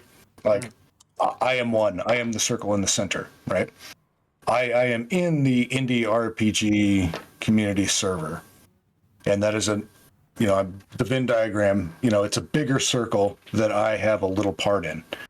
Right. I'm in the Dreddy server, so that's another circle that I have a little part in. You are the Dreddy server.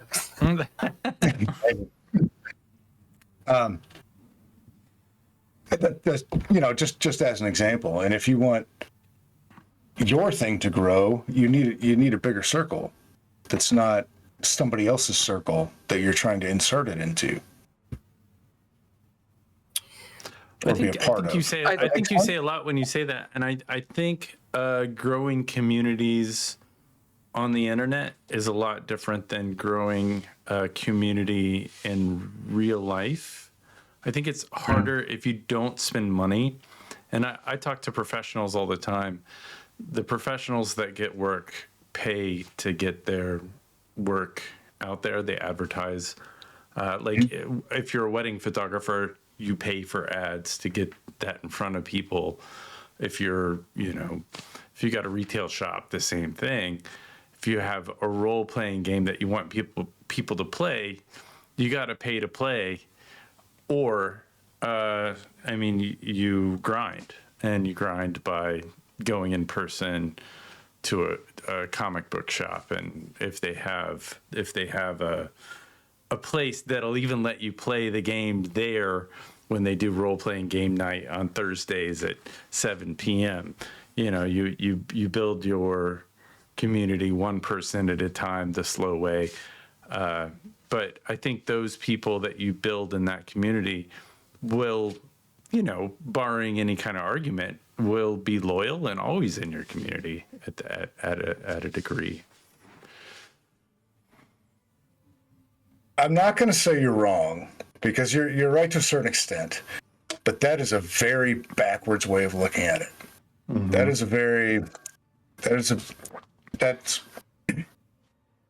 That's predicated off of. Tell him he's wrong. Tell him he's wrong. Wrong. Yeah. I mean, I know I'm wrong, but I'm an artist and I don't know anything about this shit. That's why we're talking to Miller. Right. Yeah. Well, that's predicated off the assumption that your community exists simply for you to make money off of the product. Yeah. Which a lot of the online community building and brand building shit is focused on that. And that goes back to what Bill was saying. If you want to build a community, that's not the way to do it unless you're selling like fucking candy. Unless you got tits you can bob around on Instagram or whatever. Candy. Yeah. TTRPGs aren't candy. You're not selling candy. Do you love Dreadlore? Do you think it's fantastic and you want to play in there all the time? No, I'm kidding. I like it. I mean, it is good. It's very good. I enjoy the system. I mean, I didn't write the system. Bill, he's an all right GM or arbiter in the Dreadlore system. Sure. He does a pretty okay job. And I'm okay. I'm not the best DM, or GM, but the thing about Dreadlore is it is a good game. I say that pretty objectively because I'm arrogant and I also know, I know systems, and it is a good fucking system. Could it be improved upon? Yes, all of them can. Yeah, I love White Wolf. It has problems.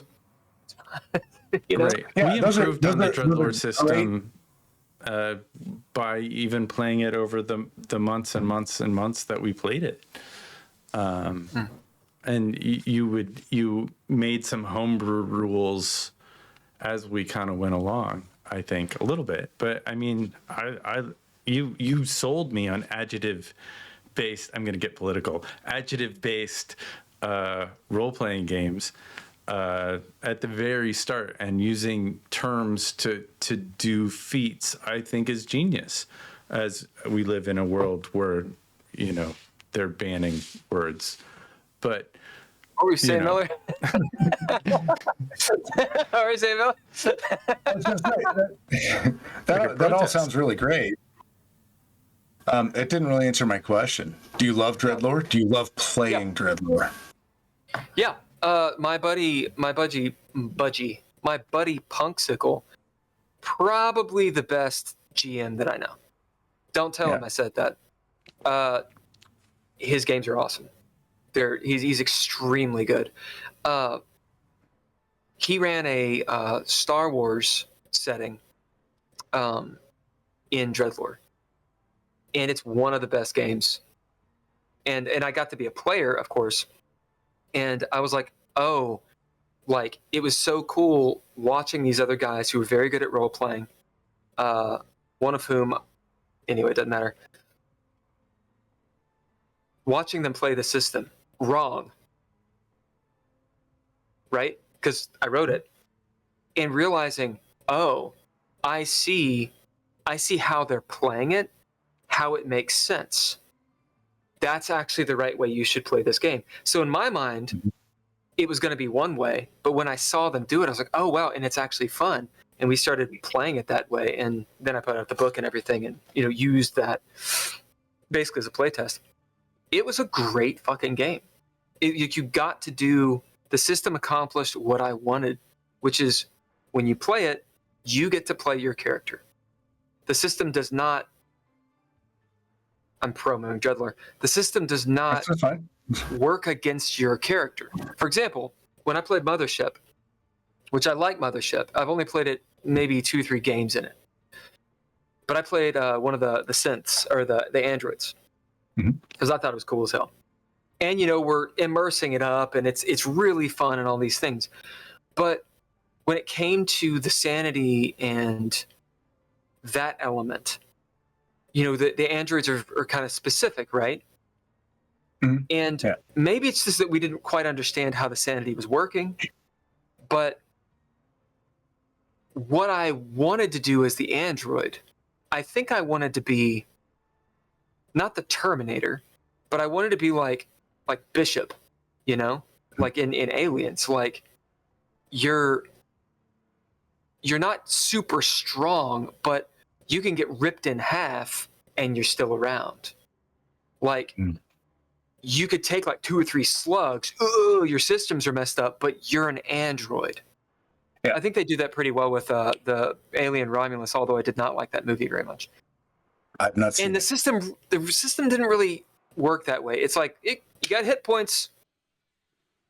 Well, it does. I don't know if you played the 1E rules or the OE rules. Was it fairly recent that you played? It was probably, we'll call it within 6 months.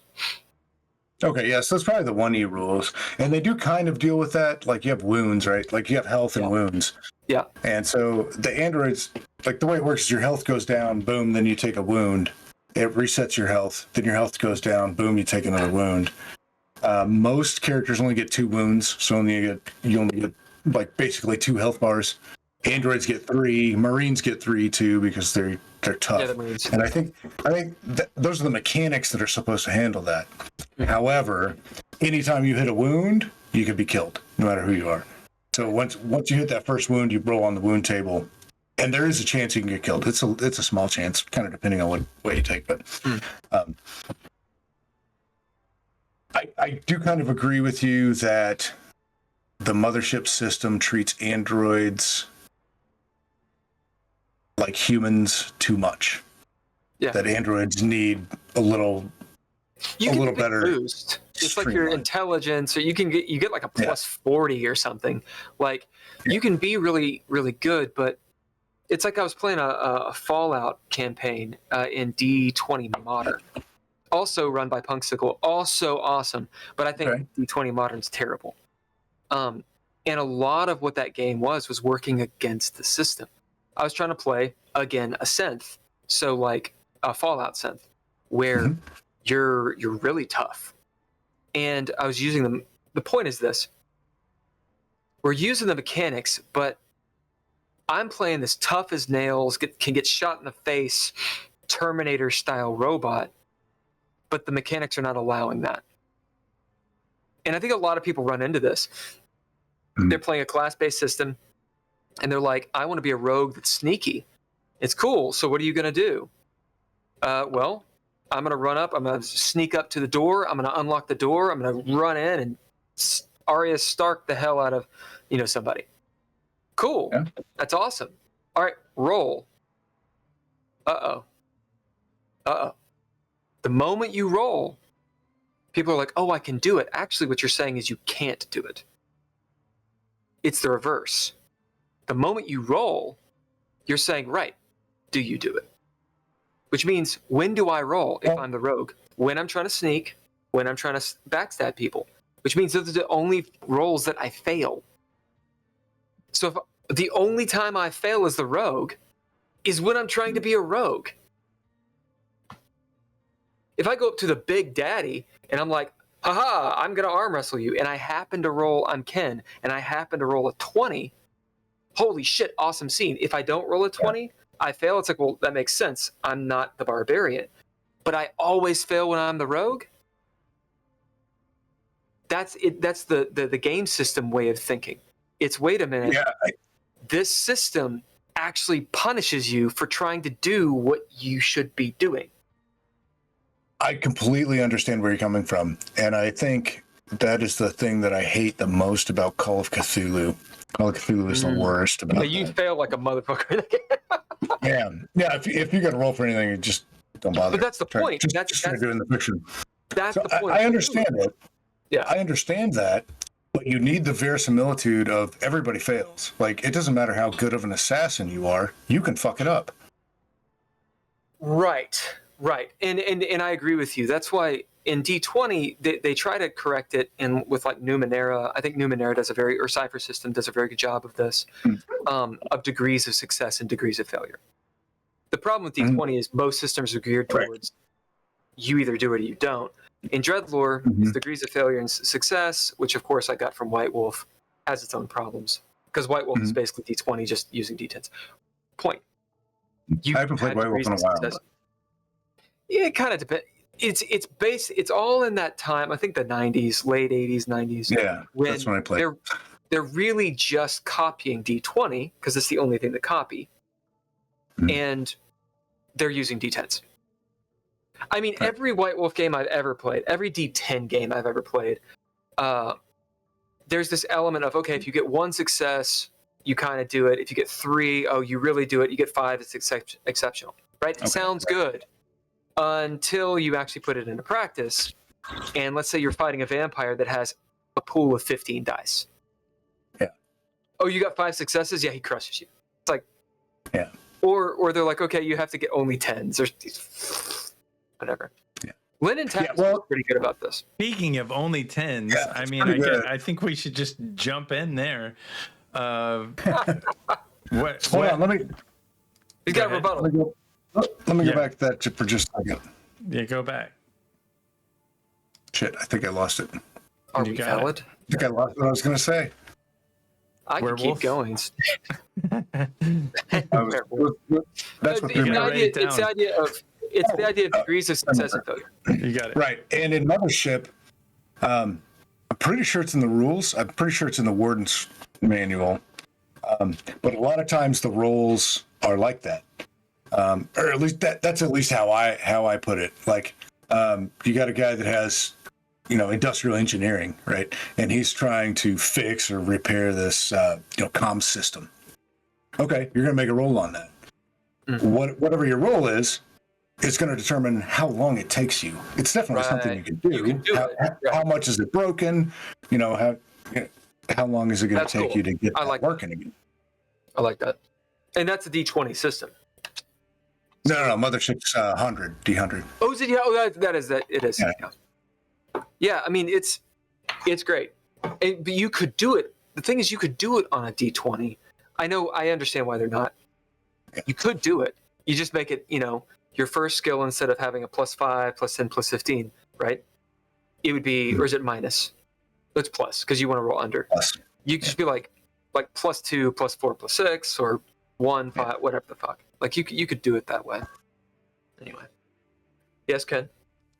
Sorry. Well, I mean, we were just talking other systems. Lynn and Tapestry, baby. Yeah, Oh, I wanted to know you guys, like, John's not here, so we can talk some. God, it fucking sucks. It sucks so we can talk some smack about it. Certainly, my accent last game blew chunks. I'm kind of glad you couldn't pull off the Gomer pile right off the cuff. I couldn't reckon why. I just lost it all of a sudden. You're such a troll. You named your fucking character Dorcas.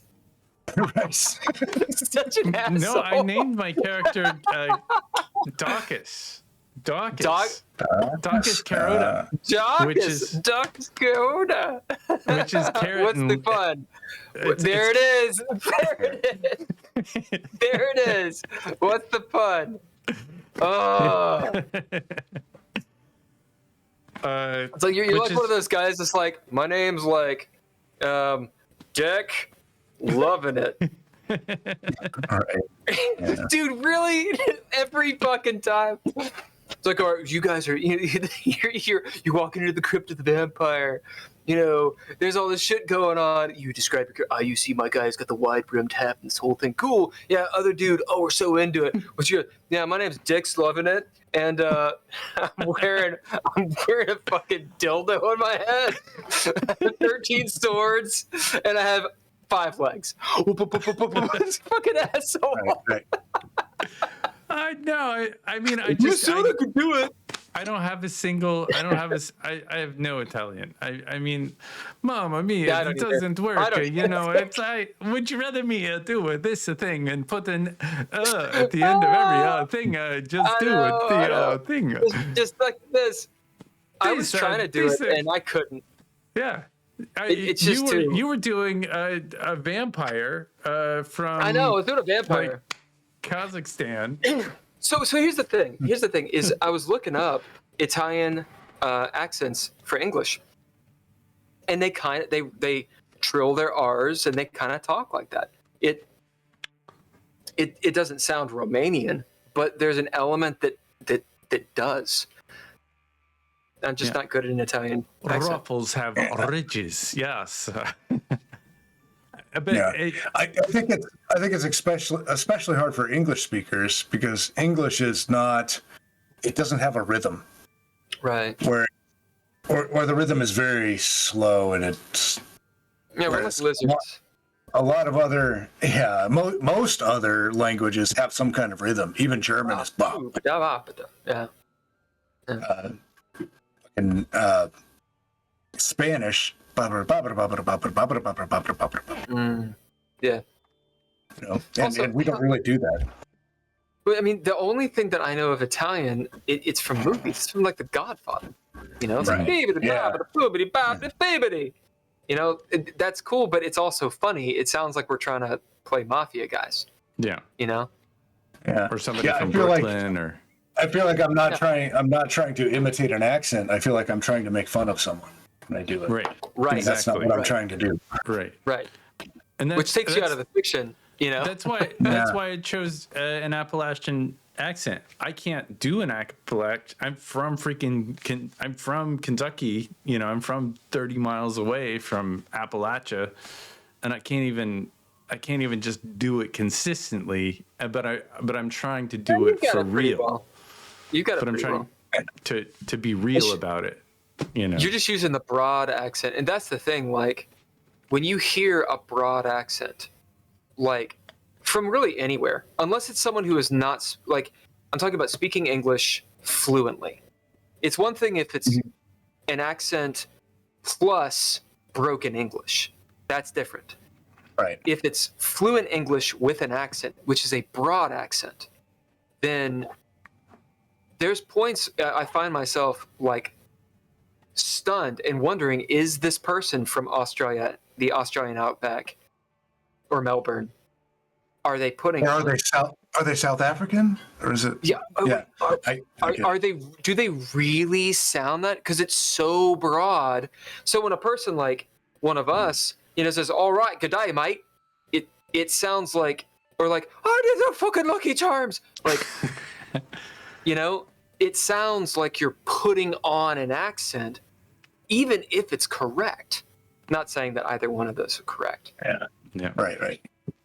You know, Yeah, there's a lot of feel you. subtleties there too. You know, like Well, Miller's accent. He doesn't sound. He's not Cockney. Miller. Sorry, John's accent. He's not Cockney at all. Yeah. You know. Well, I try You tell us what we do in to. English. I really do try to distinguish my inside voice and communicating with the game master and the outside voice. I think that helps understand if you're actually talking to someone. I love that. Or you know, to split it up, and you know, the effort is there. I think in time I'll get better, and I know I'll get better if I actually practice it outside the game instead of just come up cold. And I think that's what happened last game. It just like started cold without even warming up, you know. Because you've got to be consistent. Once you start a thing, it's like, well, now you're stuck with it for the next until the end of the series, until you stop playing this game. Miller, in your games, whether you're playing or running, do you use that at all? The idea of voices? I try to when I run, and I think it's a little easier when I run a game because I already pretty much know who that is, you know, whether it's a person or like a goblin or whatever. So I don't have to really think about what that character is thinking about, and I can go ahead and do a voice for him. When I'm playing, especially like Linen Tapestry, when there's so much, you know, it's all the political stuff and all the physical stuff that's going on. I'm trying to juggle all of that in my head and get that across to, you know, get across what my character's doing, and then layering an accent on top of that. That's very hard for me. Yeah, it's very impromptu. Well, and we're learning too. Like we are obviously doing a playtest for Linen Tapestry, and John is running. It's very good. Like I can tell he's, to be completely honest, and I need to talk to him about it, but I gotta know what is the obsession with Venice. I find that interesting. Like he knows Venice really well. He's done his research. That stuff is real. I looked a lot of this stuff up, you know, in researching, and it's real. Yeah. It connects. Absolutely. Like he's for real about it, and I'm like, all right, so what's the deal? I mean, is he just obsessed like history style? What about Venice? You know, it for me. Granted, I'm like, you know, fucking hillbilly American. Who gives a shit about Venice? I know Venice is very historical and important historically, but okay, why not? I don't know. Why not Paris? Like, name a city. Why don't you go there? Well, he lives in the north of he lives in the north of UK, and Venice is probably, you know, a lot of people in Kentucky, they'll go to Florida, or they'll go to Acapulco, or, you know, they'll go to to Mexico, you know, and that is mysterious and mystique. It's just very different. It's different. So, what do you think, Miller? Yeah, I was gonna say, like Ken, I didn't really know that much about Venice. I mean, it's Venice. That's Venice. It's a place somewhere in Italy, right? But yeah, when I looked into the history, they had their own empire for a long time, right around this period that we're there. Mm-hmm. There was a ton of history and things that went back and forth that were extremely important to a whole lot of people, that we never know about, never hear about. And so I think what John did, like, I think he went to Venice and then started doing research, and I think he went down a rabbit hole. And then he grabbed that rabbit hole and was like, this is an excellent setting for a game. Right. And gamified it. And I think it's fucking amazing. Yeah. It's fantastic. Good. The math that he's using, it is, and I mean, it's crunchy. The game is crunchy. I could see that actually turning off a few people. I still don't understand it. Like, I really feel like... but it's interesting. Yeah. The way, the idea, if you have your dice pool, you roll, you keep certain dice, and that's your power level. That's interesting. Yeah. I will say, I've run into the same problem with Dreadlord to an extent because Dreadlord utilizes rerolls, which, here's the thing, that's the same math, right? So you roll 8 dice. Let's say you roll 4 dice, but you get 4 rerolls. Right. You know what I'm saying? It's the same shit. So depending on the situation, I understand. So rerolls really complicate things because the idea is, okay, you roll your die. Let's say you roll your 4 dice. You get your numbers. Okay, which one do I want to reroll? I have to remember those numbers. And in the moment, there's a lot of fudging. I mean, I got some short-term memory. I can rock and roll. But there's moments that I'm like, right, so do I keep 6, the 2, you know? That kind of crunch, if that could be smoothed out some way, I think the system would be very good. Also, there's so many elements. Like, okay, what do you do? Cool.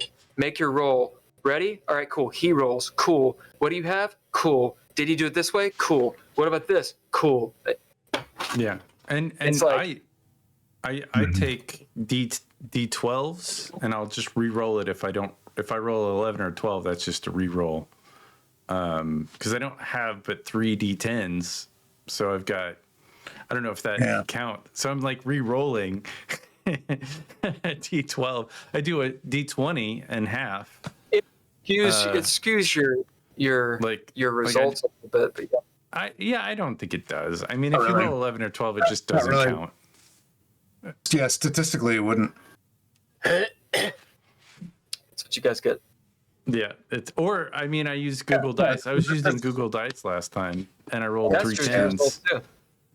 And well, that all depends on what time it is. The thing is, lest we talk about AI, which that gets into stuff I don't know. Sure. The way that random dice rollers work, it's not random. Like mathematically, it's not random. So that's why I said it depends on what time it is, because they there you go. they always pull from whatever time it is. Yeah. Like the picoseconds or whatever. It's pretty good, but it's pretty good, but it's not the same. Anyway, you can't do this. Well, but he's got it. It's interesting. It's interesting how he's done this game. It needs a lot of playtesting, I would say. Yeah, I feel like a charlatan in playing this. I feel like, I mean, I know I'm playing a goofy comic relief character, but that's kind of like, I like being a little bit goofy and a little bit comic relief, and in a positive and a good way. I take the setting seriously, but I also don't know what the hell I'm doing, and I have some ideas for the next episode, which I'm not going to say, but you guys are going to get a lot of time next episode. You guys will, because I actually talked to John. So I'm not going to actually be there likely next session. And I talked to him, built out some stuff lore-wise. So I think he's going to focus heavily on your 2 stories, because that was one of the ideas that he had. Was he was like, we got all these like 3 stories going on, but the thing is that Miller and me are our stories are very similar. And so you have Ken's, yours over here. So he's going to use the time to actually build that up into something so that we can actually come back and be playing. Sure. I thought he got pretty close. I thought we were really close there for a second, and we could have taken off with our connection. And then we just kind of I was like, oh, well, I didn't arrest you. I mean, I feel like if I could critique anything, if he could slow it down a little bit and let us be just in. Well, he knows he only has 4 or 5 sessions. Yeah, right. And I think that's where I'm like, oh, we could just turn this into every game I play, I want it to last forever and be infinite, just like real life. Yeah. that's and that's the last historical fiction political game that I played. I freaking loved it. And that was over a decade ago. And we would do that. We would play 10, 12-hour, 14-hour sessions playing it. And everybody was just sucked in the whole time. What was and I love it so much. It was D&D 3.5 were the rules. Yeah. Well, you just but had the one guy- combat for 12 hours. Well, that We had one combat the whole game. no, Yes, you're like 18th level. we had a pretty narrowed down. No, Look at we went 50 attacks. We went from like third level. I think we wrapped it up around 14th level. But it was great because it was like all of Europe, and he had gone into like all the pre-Christian kingdoms and how they would develop. If each one of them had developed differently, it won different wars back and forth, and there was a huge Nordic empire that stretched over into North America from like Leif Erikson when they went that way, and they had never Christianized. Like it was just so amazing, like all of it, and playing all the little details that were different. It was fun. What time? And so, really enjoying that. It was like ish Louis the 15th, whatever that was. So that would be 1700s. Is that right? 1700, something like that. Yeah. But there was still an Inquisition going on. Oh, so that's like, yeah. Oh, so you're mixing some stuff there. Yeah, because I think the Inquisition. Good. Anyway, it was like nobody expects this. No. It's good. Yeah, my family, we were Jewish until the Spanish Inquisition, and then we weren't. Lord. There were a lot of families like that. Yeah. What to say? What was I going to say? It had to do with game systems, right? Linen Tapestry. Right, I'm gonna grab a beer. Yeah. So he played a lot of White Wolf. Ken, we should play some White Wolf. Okay. On GGP, we need to run through some of the classic games. Maybe like one session, maybe two sessions, and bone up our experience. Wow, this is an incredibly geeky thing to say. So in that way, we could actually invite people like Miller. You roll in with a game that you really want to run like a session or two, and that way we just have experience so we can talk about it better. So run a Mothership game, or run a 3-5 game, or dear God, if somebody wants to take on AD&D, I will run a fucking AD&D game. Oh my God. I mean, I think that's an excellent idea. I would be cool. I would be down. I would like to do that like once a week, but I'm not sure I have the bandwidth for it. Yeah, that's cool. I mean, GGP is one of those things where we're trying to figure out our schedule anyway, right? We don't I think know where Thursdays we are are. pretty good. But Yeah. No. yeah. We don't know where we are. We don't know where we're going, and every person who knows anything about business, like we don't know what the fuck we're doing. Yeah. Well, that's the thing is I'm getting tired of like we've met a lot of interesting people on this podcast. A couple maybe not so interesting, but most have been very good conversations. About film, about story, a lot about AI. Sure. Relevant shit. It's just I'm much more interested in this kind of stuff. Yeah. And building community, talking about all this, playing games. I bet Chris Hood would come back for an AD&D game. I bet he would. Chris Hood was great. Yeah, he was fine. Yeah. I haven't even looked at those rules forever, man. That'd be interesting to just try to put a character together because Well, that's the thing. One episode would be us building characters because that is good content. Right. It's like, all right, make your rolls. Looks like you're a human and you're a fighter. Yeah, I remember being a kid and reading the AD&D book. It was first edition. Allie has all the books. I mean, she's like, she's got all the keep those books because they're actually worth money. Yeah. I sold mine freaking decades ago and I shouldn't have. Yeah, they're not worth magic. I mean, I had a couple of Black Lotuses. They're not magic card money, Yeah, right. Ken has a whole story. Ken, tell him the story while I go get ice for my bourbon. I don't have a story. I just my story is like I sold my magic cards to eat in college, And I had Moxes and Black Lotuses. I had all the freaking cards. Yeah. And You started playing that like with the first printing? First edition, yeah. I had beta, I had alpha. Yeah. Oh, dude. I'm jealous. I didn't get into Magic until fourth. I think it was like their fourth edition or whatever, their fourth release. I had Antiquities. I had a red, white, and blue deck. I called it a patriotic deck with a force field where I would run everybody out of cards. You just didn't have cards. It was a 40 card deck and you didn't have cards. You didn't play anything. You didn't have any land. You didn't have cards. And I win. That was it. I called it my patriotic I win deck. Yeah, that's awesome. Like a mill deck. Yeah, I played a few of those. Man, I was into Magic for quite a while. Yeah. I actually went to regionals when I was in Europe.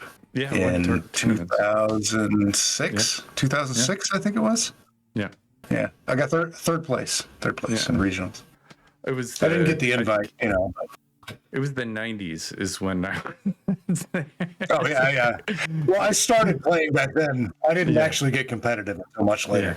But yeah, that was good. I get that. Magic can be a lot of fun. I've had a lot of fun with a lot of people.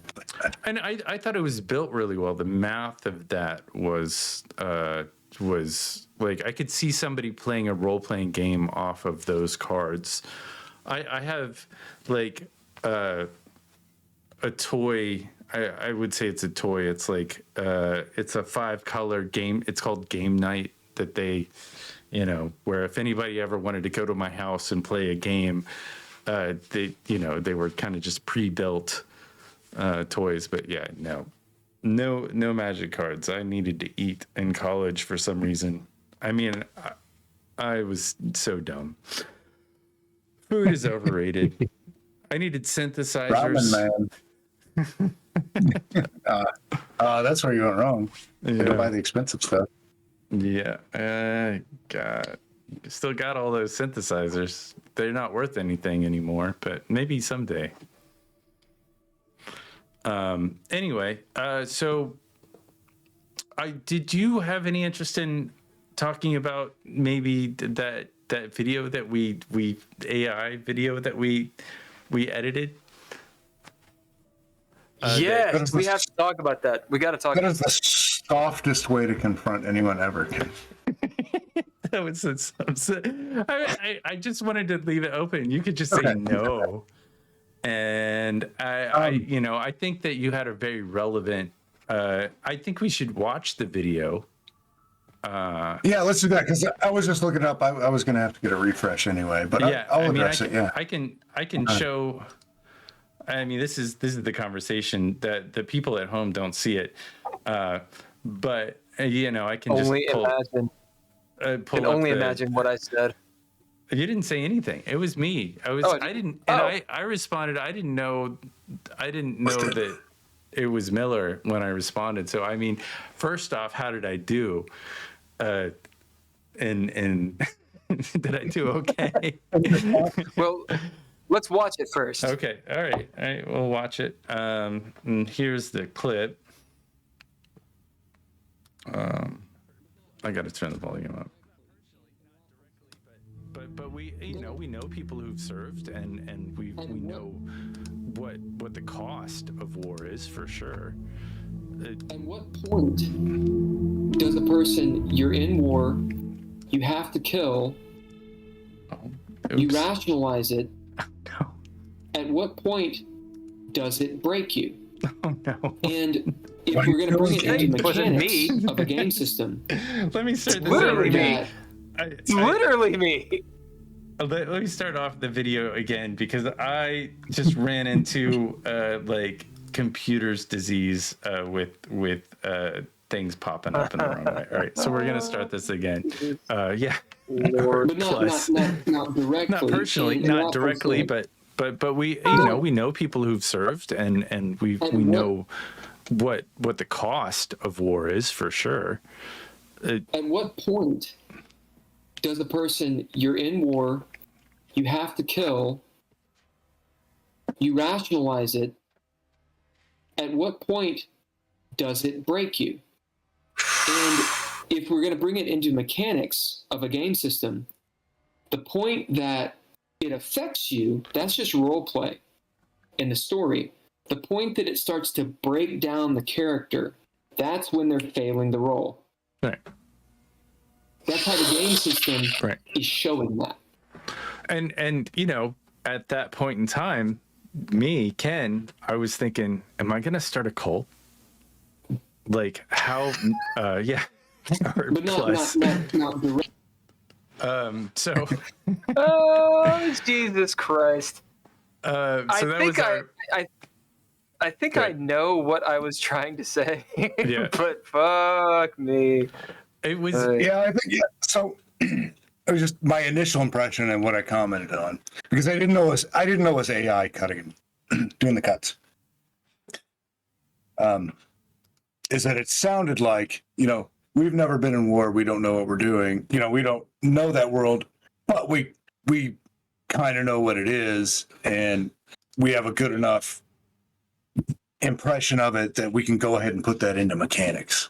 Right. You know, the kind of the overall. That's how it came off to me, and that's why I snapped, because that is not right. That's a very sensitive subject for me. Yeah, I would never actually claim to know what I'm talking about when it comes to war. But I mean, you know, it's one. I don't know what it says about a person. I'm talking about myself. When I can listen to myself talking and immediately start arguing with myself. Oh yeah, that just means you're You know what I'm saying? Like, yeah, your ego isn't that strong, and you're willing to improve yourself. That's like what I think. I'm listening to myself and I'm like, Yeah. Yeah. Well, I don't know. I mean, we were. That was a clip from. I think Nord was going to start a cult, but we were kind of mixing. Talking about the space game, game that we were telling you earlier.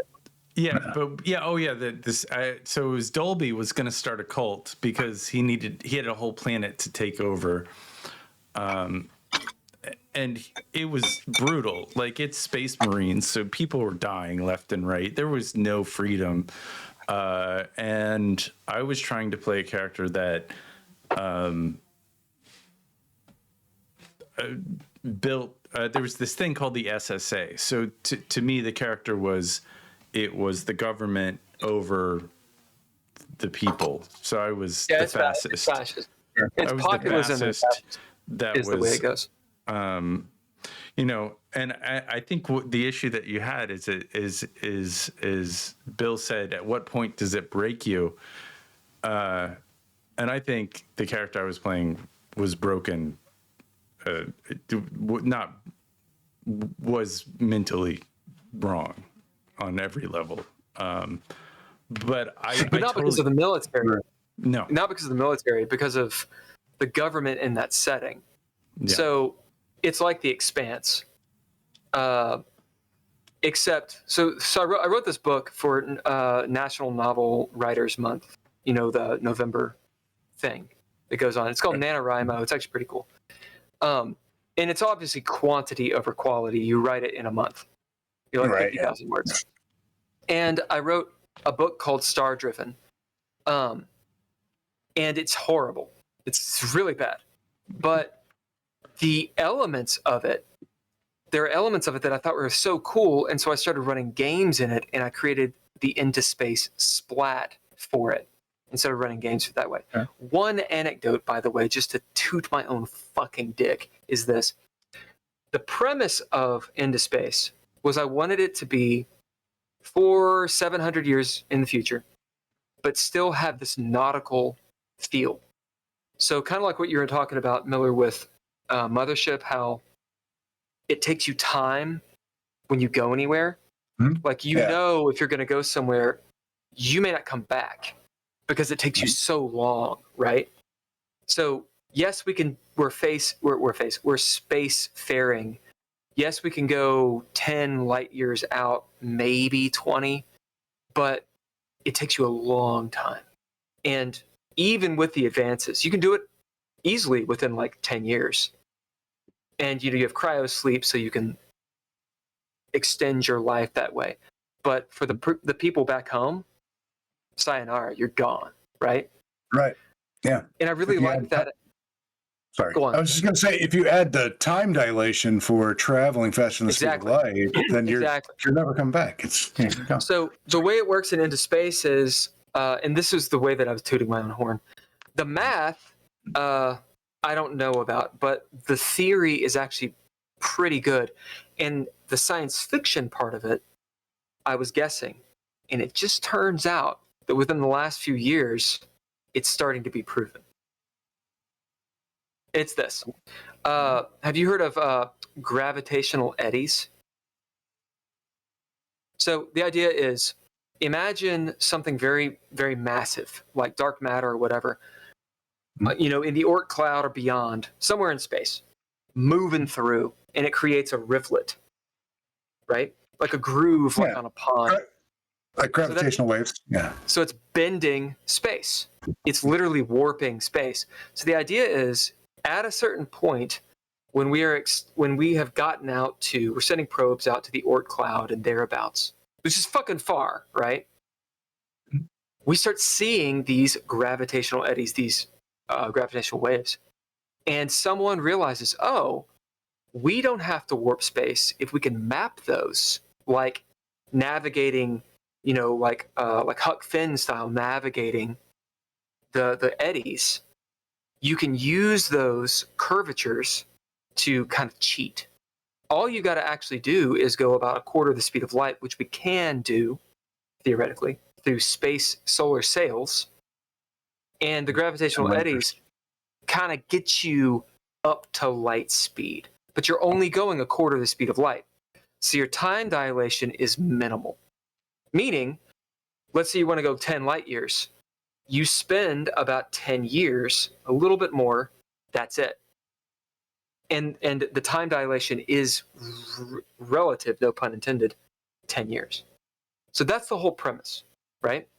Turns out there are gravitational waves and whatnot. And I felt... Yeah. Well, that's cool.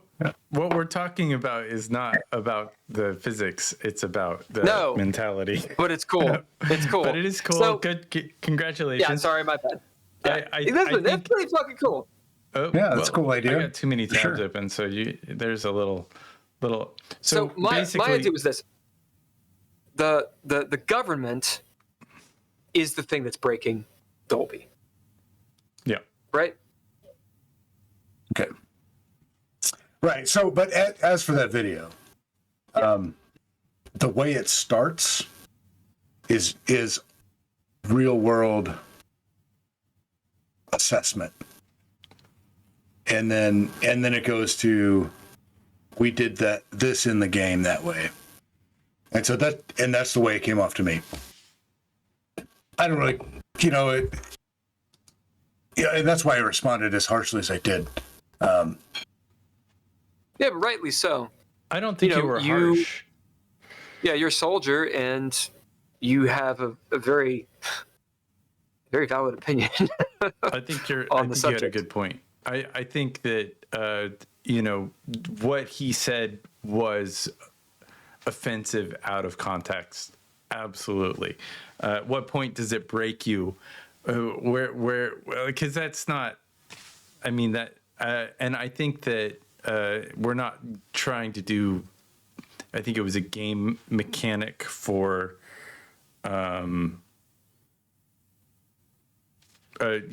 individual experience and like it's all. I think what you said was very appropriate.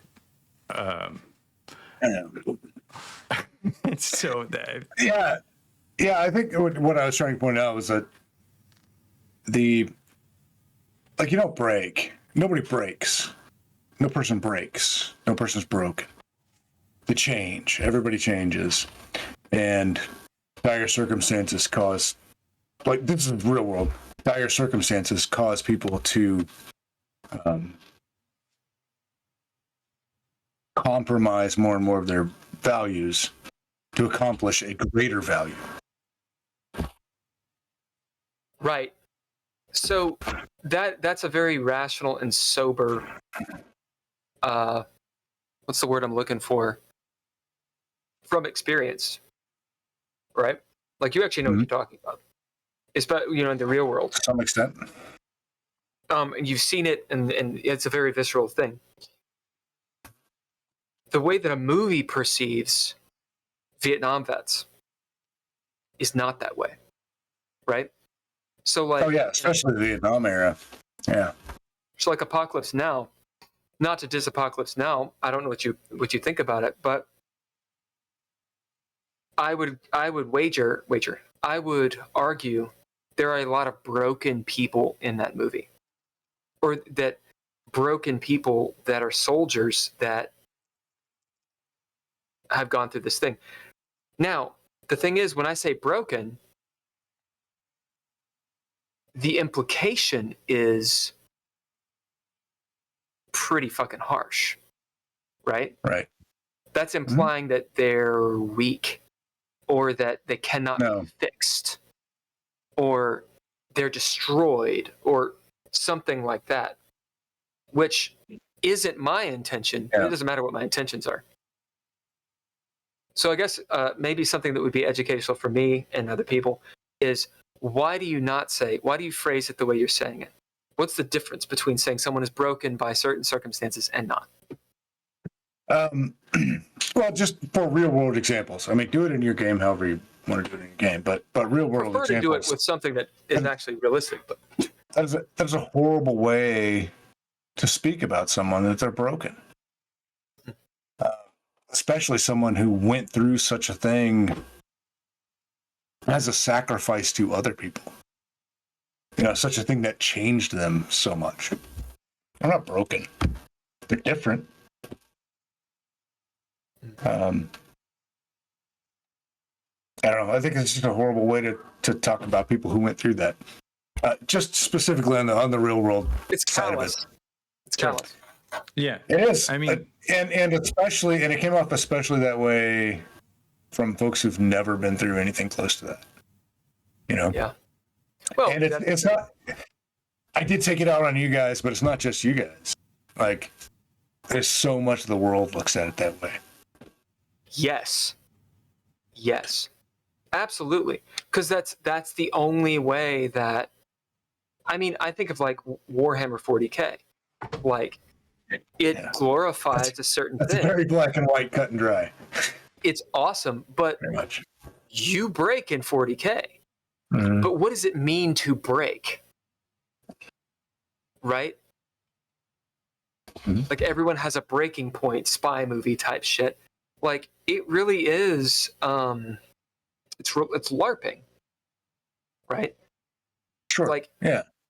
How often, in your experience, how often did you encounter people? This is maybe too personal, but I'm going to ask it. How often did you encounter people that had certain expectations and I'm talking about in a military situation, whichever one you want to draw from. Mm-hmm. They had certain expectations which were definitely not met, which were definitely broken. As in like I keep on going, which were not met. I don't think you asked the question right. Okay. I believe that. I'm You're you're throwing it out there. What is the question what is the better question? What you're getting at is what circumstances have people been put through that cause them to compromise their own values and the values of the military and the Corps, whatever. But no, sure. Society around them. What circumstances push them to compromise their own values and become a different person with lower character or lower values? That is not lower, and I use lower, but different. That's a really good one. I want to know that answer too. But that isn't what that's not the question I was asking. Okay.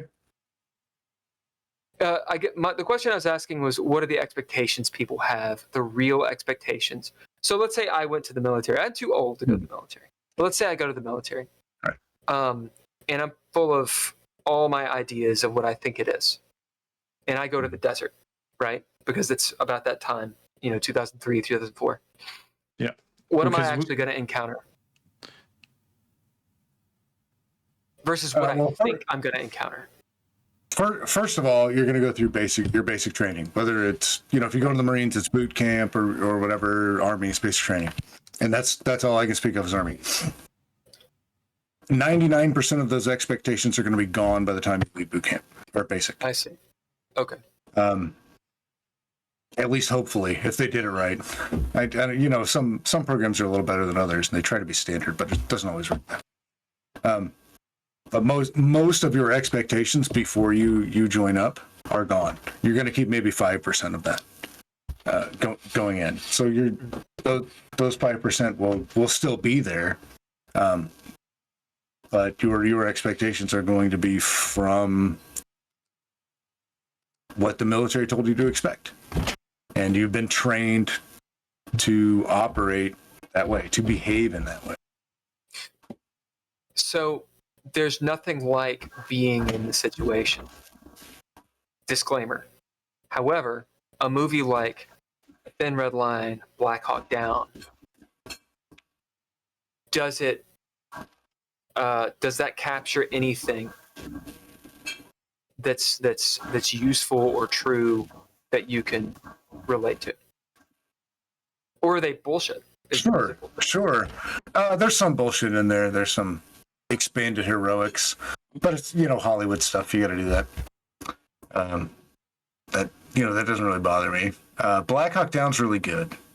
It's all the ground. Without it, yeah. My buddy was the guy that was the pirate, or not the pirate, but was the the leader of the African group that like. Oh really? Oh, that's cool. Yeah. That's cool. He was also in Pirates of the Caribbean, where like he was the reveal that they were dead. When he was the guy that put his hand through. I worked on a film with him. He was I didn't know that was the same guy. That's awesome. The same guy. That's cool. Sorry. What were you saying, Miller?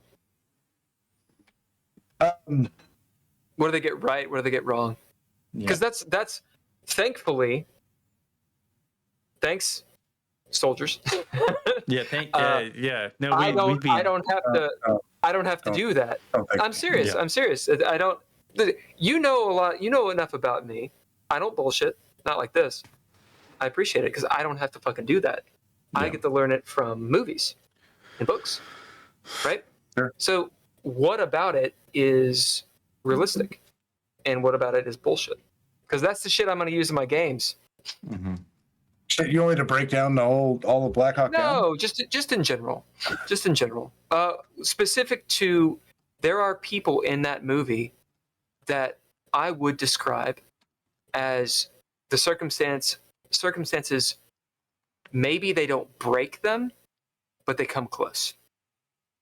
So that's sort of the terminology that's the point of contention as to what it implies, right? So in those very tense moments, where people are starting to lose their shit, what does the movie get right and what does it get wrong?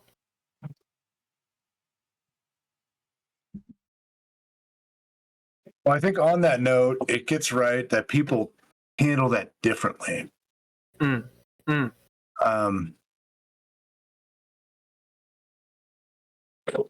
Like, man, I haven't seen it in a while. When Obi-Wan, whoever he was, Ewan McGregor. Yeah.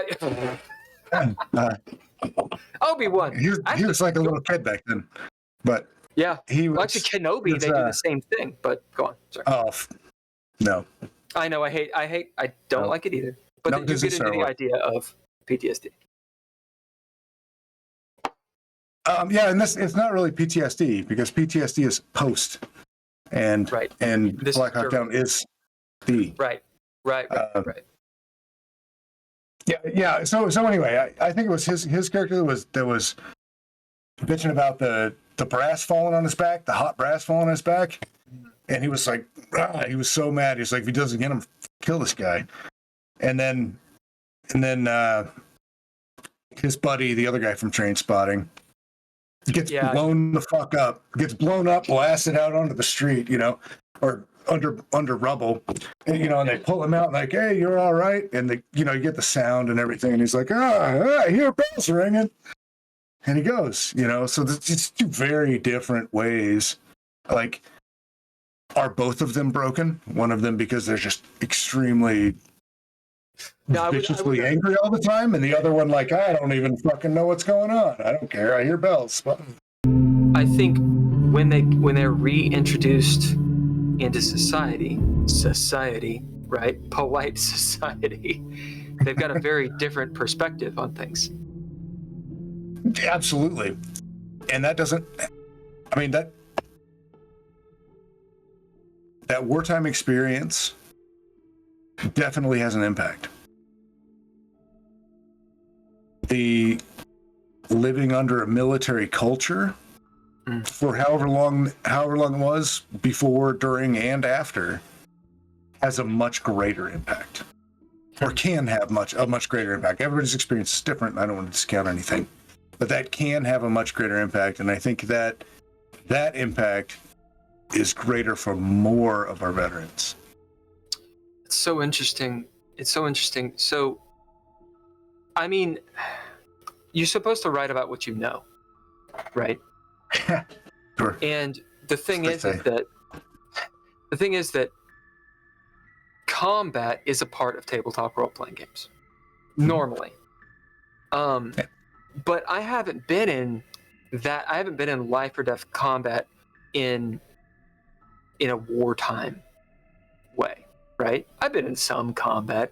I've been in situations that are definitely dicey, with guns involved and that kind of thing. They're dangerous, and I could have lost my life.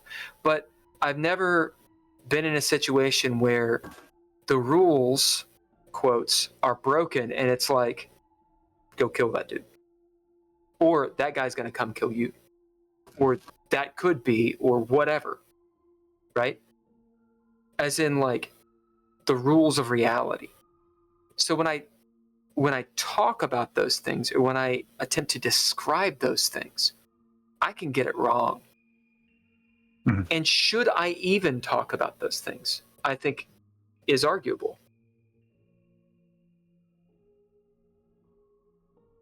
Well, just to be clear, like, I was a pogue. Like, I was not a grunt, like going clearing buildings or anything. The worst I did was run from mortars and rockets and shit. I did a hell of a lot of that. It's not fun, but just from personal experience.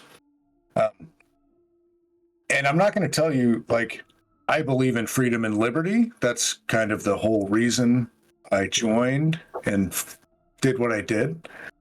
So I'm not going to tell you not to talk about anything at all. Like, talk about whatever you want. You might cross a line somewhere, and you're going to, because the repercussions of that, right. Right. Got to take the heat. You did it twice too. You I think just went, like, you went and then you did it again. Yeah. And I'm not me. What did I do? Oh, this. Yeah, you went twice. You went twice. Like, you went. You served. I joined twice. Yeah. I did two different enlistments. Yeah. Well, 3 enlistments in 2 different time frames. Anyway, I had a break in service. But I'm not going to tell you what to talk about and what not to talk about. Just if you just. It's interesting. Yeah. I think what I, as a non-military, like, every single member of my family, my father served, his father served, my mom's father served, like, they are all in the military, various wars. My family's been fighting in America since the 1600s.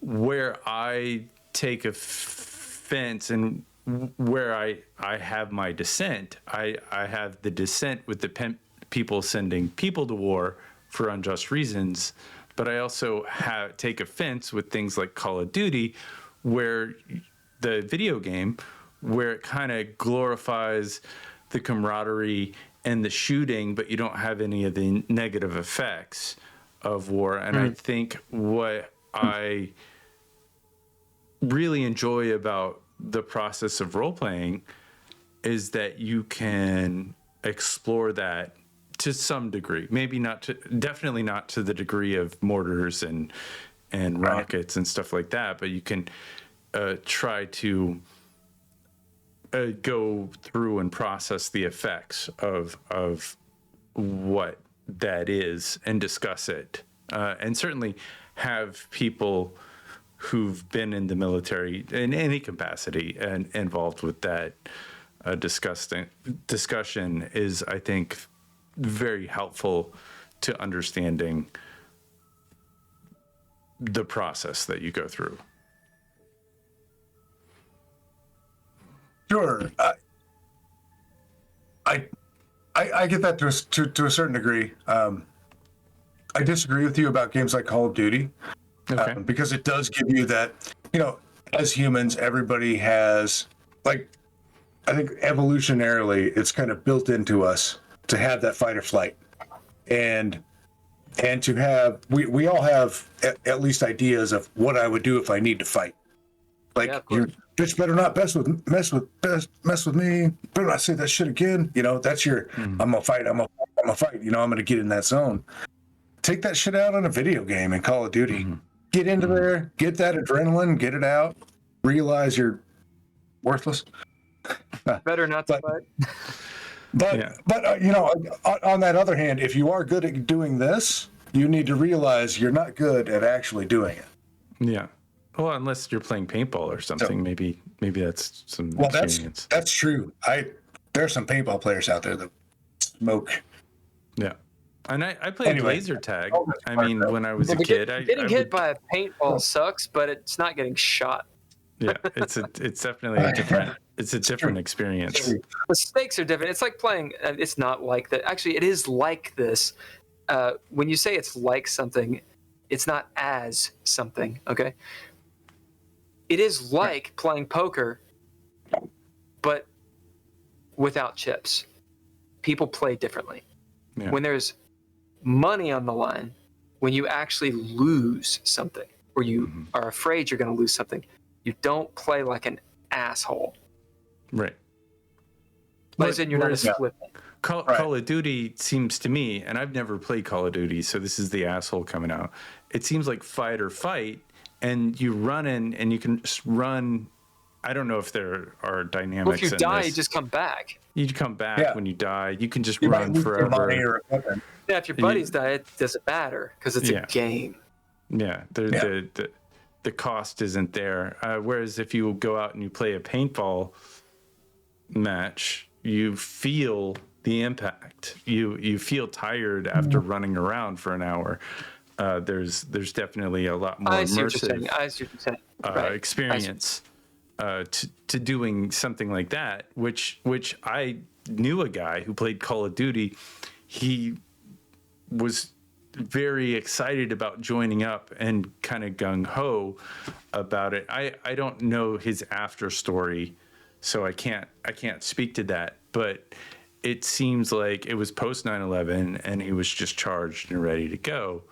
And I think that's everybody was though. Yeah. Like everybody, not everybody. Not where I was. I mean, I was in Los Angeles and oh, you're in LA. I was in Kentucky in school when they went to war, but my roommate was worried at the time about being drafted, or he was in the military. He was at the end of his 5-year commission and had served, and he was like, I do not want to go to war. Like, I do not want to. Actually, here's a question for you, Miller. because I was about to say something that might put my foot in my mouth, which means I should probably say it. So what Ken had just mentioned, not specifically his friend, but a person who has signed up for, let's say, a 2-3 year contract. It's actually an 8-year contract, right? With some reserves. Right, yeah. Yeah, it may be a little different. That was the last I knew. So, you know, here's the deal. I'll talk about one of my old friends. So to make it less personal for everyone else. 1999, we're hanging out. He is graduating. And I'm like, what are you doing after? He was a little bit older than me. He's like, what do you, I was like, what are you doing? He's like, oh, I'm going to the military. I'm going to the army. This is be all you can be, like Army of One era. And I was like, right on, why? And he said, because you get paid to do nothing. You get trained. You get all the perks, you know. And I was like, now I'm gonna be straightforward here. Hold on. Let me get the bourbon. Oh, let me grab a beer then. Yeah, get that beer.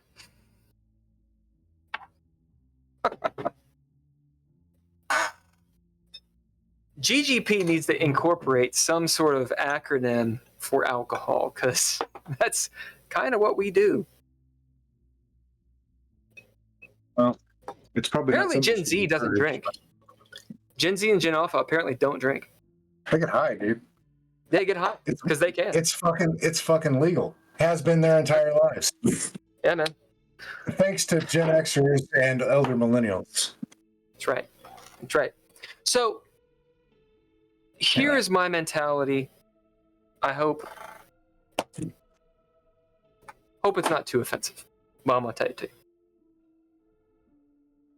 My buddy tells me this, and I'm like, why would you go to the army? Why would you go to the military in general?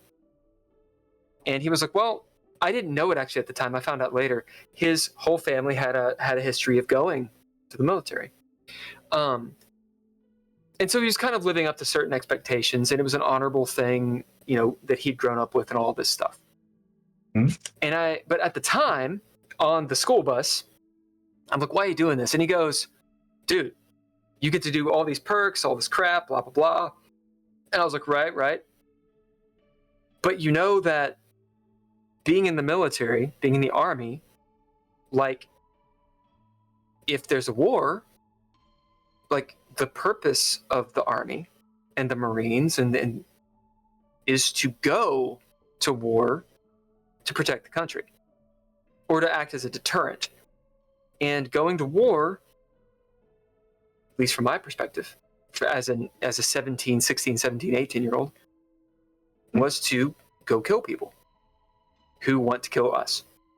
And so, as a soldier, your job is to kill people.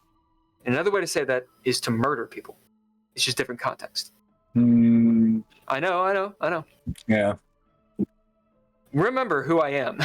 Remember who I am and how I'm thinking. I get it. Yeah. So, and I was like, from my perspective, and it was on what I'm telling him, from my perspective, unless you are willing to go and do what needs to be done, understand that you might be murdering somebody, or whatever we want to call it, stabbing them, whatever it is it takes to win.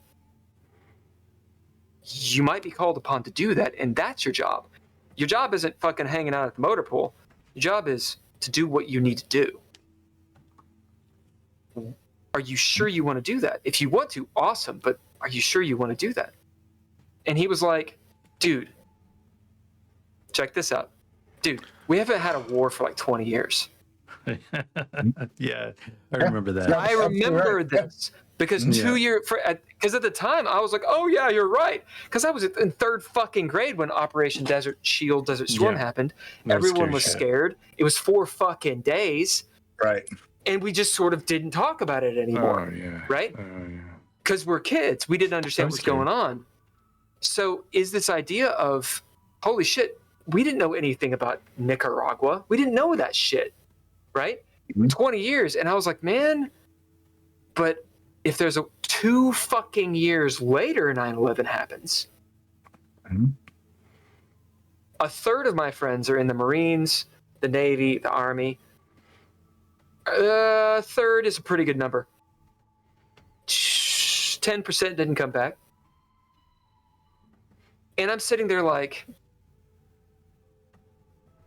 so from my perspective, right? Like I'm on the outside and I'm like, I don't know how to talk to these guys anymore. Right? Like I'm still friends with them, but vastly worlds of difference apart. So what do you think about anything that I just said?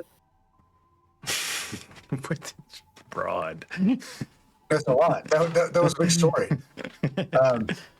First of all, let me start with the 90s, because that's when I went in the first time. I joined 95, late 95. I mean, because I was 17 when I signed up, and then I had to turn 18 before I could actually go. And anyway, so I went through all my training and everything in the they call it permanent party, your first duty station. First duty station I went to was Fort Drum, New York. And when I got there, like 3 days later, like half of the platoon I was assigned to got off of leave that they had been on from being in Somalia at the time. And they were, let me see. Yeah, well, and some of them had been to Haiti and gotten back. I don't remember the time periods, so maybe it was Haiti before or after, but like everyone that was there except for me and like two other guys that had gone through the same training, you know, all these guys, this is 95. We were like, nothing's going on. You know, nothing's going on. Exactly what I'm talking about. Nothing at all. And then that's the reality. It hit me in the face. I mean, going through training is a different. Going through training is a different story. You're closed off from absolutely everything. It's all you know is what's going on there. But then when you actually return to the real world, personally, when I returned to the real world to, you know, my first duty station, everybody's there and they're like, okay, this is the conflict we were just at. This is the conflict we were just at. This is the conflict we're looking at. I was like, oh shit, yeah, this is real. Like, it's not a theoretical thing that maybe someday we might. It's like shit's already going on and we do this all the time, and that's what I signed up for. Right. I was okay with it, at least theoretically. Yeah, it's a lot of it's a lot of work. It's a lot. I mean, anybody that I've talked to about this that has served is there's a pragmatism and an ability to communicate that I think is beyond the average non-serving person. I don't know if that is, you know, there's a structure that is taught in service. Or yeah, like I said, it's the culture. Yeah. And that's what that point of the training where you're closed off from absolutely everything else. I mean, you'll get a little bit here and there. You can get a phone call in or a letter, but you're closed off from everything else. And they build a culture there. And, you know, I could tell you different specifics of it, but, and you could intellectualize it, but until you live it, culture doesn't live up here. Right. It lives you have to deeper. experience it. Sure. You have to experience it. It's got to be the day in, day out. Right. I mean, and then like I can't think of anybody, like most of my closest friends growing up, if they weren't brats in some kind of way, they were certainly, you know, coming in and out of my life because they were brats. You know, I think we are touched by the military and war in this country to a great degree. And, you know, I think that defining terms and having the ability to cope through processes that we do is important. Not to, you know, be too touchy-feely, but I think there's a process of demilitarization that I think once somebody leaves the military that they should go through, even if they didn't serve a combat role. because society is very different, and I think there is absolutely a need to work through a lot of what people go through when they are in combat roles that we don't necessarily do, and there's a glorification of let's go to war. I mean, I don't think we're in that phase at this moment, but there certainly was post 2001, and the time between Iraq wars, there was, because there was always, we should have just kept going. We shouldn't just keep Kuwait. We should just keep going and keep going. And you said a lot of things, Ken. Yeah, you said a lot of things on a large spectrum. So we're going to kind of condense that back down. I think you're very much right, and they do call it reintegration. Mm-hmm. At least that's what they were calling it when I got out in 2011. Mm-hmm. It was very bad. It was very piss poor to take soldiers who are getting out and give them training to alter their cultural perspective. It was exceptionally bad on the cultural perspective. It was pretty good on the finding a job thing, because they told you what jobs you were doing and how that could look on a resume. Even though I was I warehoused ammunition, I did logistics. Mm-hmm. Talking to them, I was because when I was in Iraq, I did like I said, I was not on front lines or anything. They actually, when I got there, they stripped me away from my squad that I had and had trained for over a year before we went, and they stuck me in an office. I was working nights, 12-hour shifts, 7 days a week, doing paperwork. The squads I was in would take ammunition, the ammunition that they needed in Afghanistan. This was just before, around the time of Obama's big push. I don't even remember what they called it. But we were taking ammunition from Iraq and sending it to Afghanistan. So during the day, all the soldiers would pack up all these Air Force pallets. And at night, I would come in, my 12-hour night shift, I would come in and do all of the international hazmat paperwork, all of that ammunition, all the different kinds of ammunition, every pallet, every little, you have to track it down to every 0.3 ounce of net explosive weight of it. All of that paperwork, and then get it to the Air Force so that all those pallets could get on the planes and off in the morning. So, no, I didn't shoot anybody. I did earn a lot of skills. I can do international hazardous material, explosives, the worst thing you can send on an airplane internationally. I can do all the paperwork to make that legal over the globe. I would rather be skinned alive and dropped into a vat of salt before I touch that. The thing is that that is enough. I'm going to use the word again. That is enough to break a person. I can say pretty confidently with experience, because I've worked retail. It's not combat. I've worked retail and I've worked service industry, which I'm not comparing the military to these things. What I'm comparing is the job you were doing, the tedium. And I have seen people under far less intense circumstances than a war lose their goddamn minds over having to do inventory. Not over bullets. Over paper towels. So you have gained, I would say, quite a bit of skills. It takes a very strong mind to be able to do that, especially knowing, I may be overstepping, knowing that you're there doing inventory when something else is going on. That's hard to do.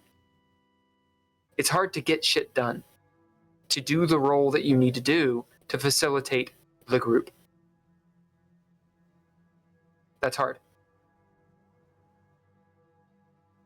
It is. I think part of what you're saying is not completely understanding the culture. No, I don't understand the culture at all. The mission is always first. It doesn't matter. Like almost nothing else matters as long as that mission is there. That's what matters. What happens when you don't have the mission? Get time off.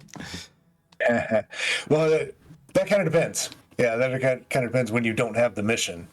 Like, do you mean, like when you're at garrison and you? Like, I don't know. You're training. I'm talking to my ass. I'm going back into gaming a little bit. The idea of, because these are the questions that I think of when I build stories, when I think of psyche, when I think of what is actually useful for a player to play. When I say useful, I am being a little ridiculous here. Useful in life.